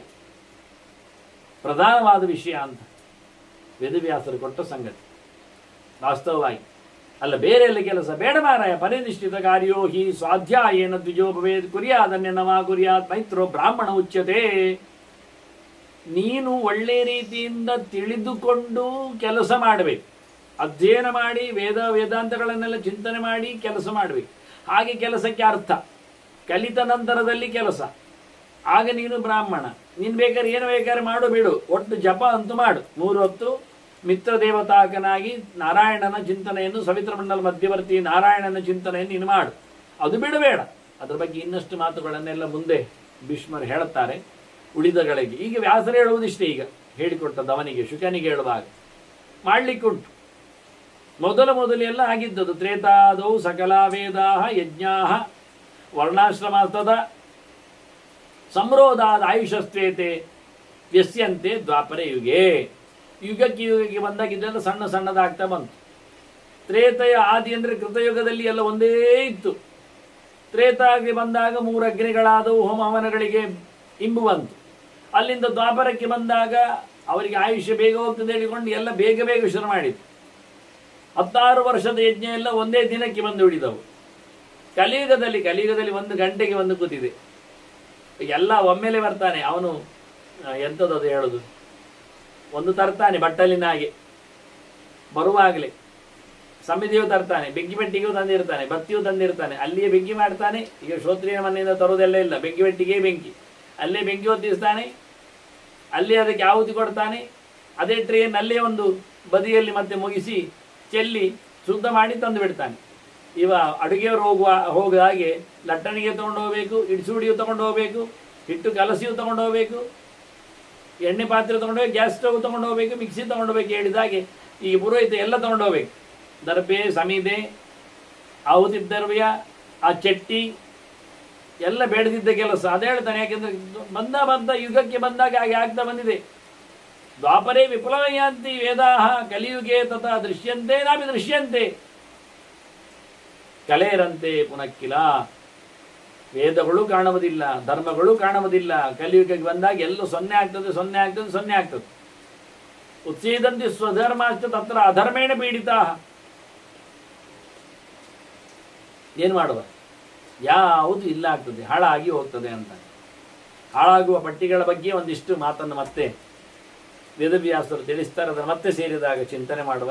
ಕಲಿಯುಗದ ಧರ್ಮದ ಅವಸಾನದ ಕಥೆಯನ್ನು ವಂದನೆಗಳೊಂದಿಗೆ ಶ್ರೀಕೃಷ್ಣ ನಾರಾಯಣ ನಾರಾಯಣ ನಾರಾಯಣ.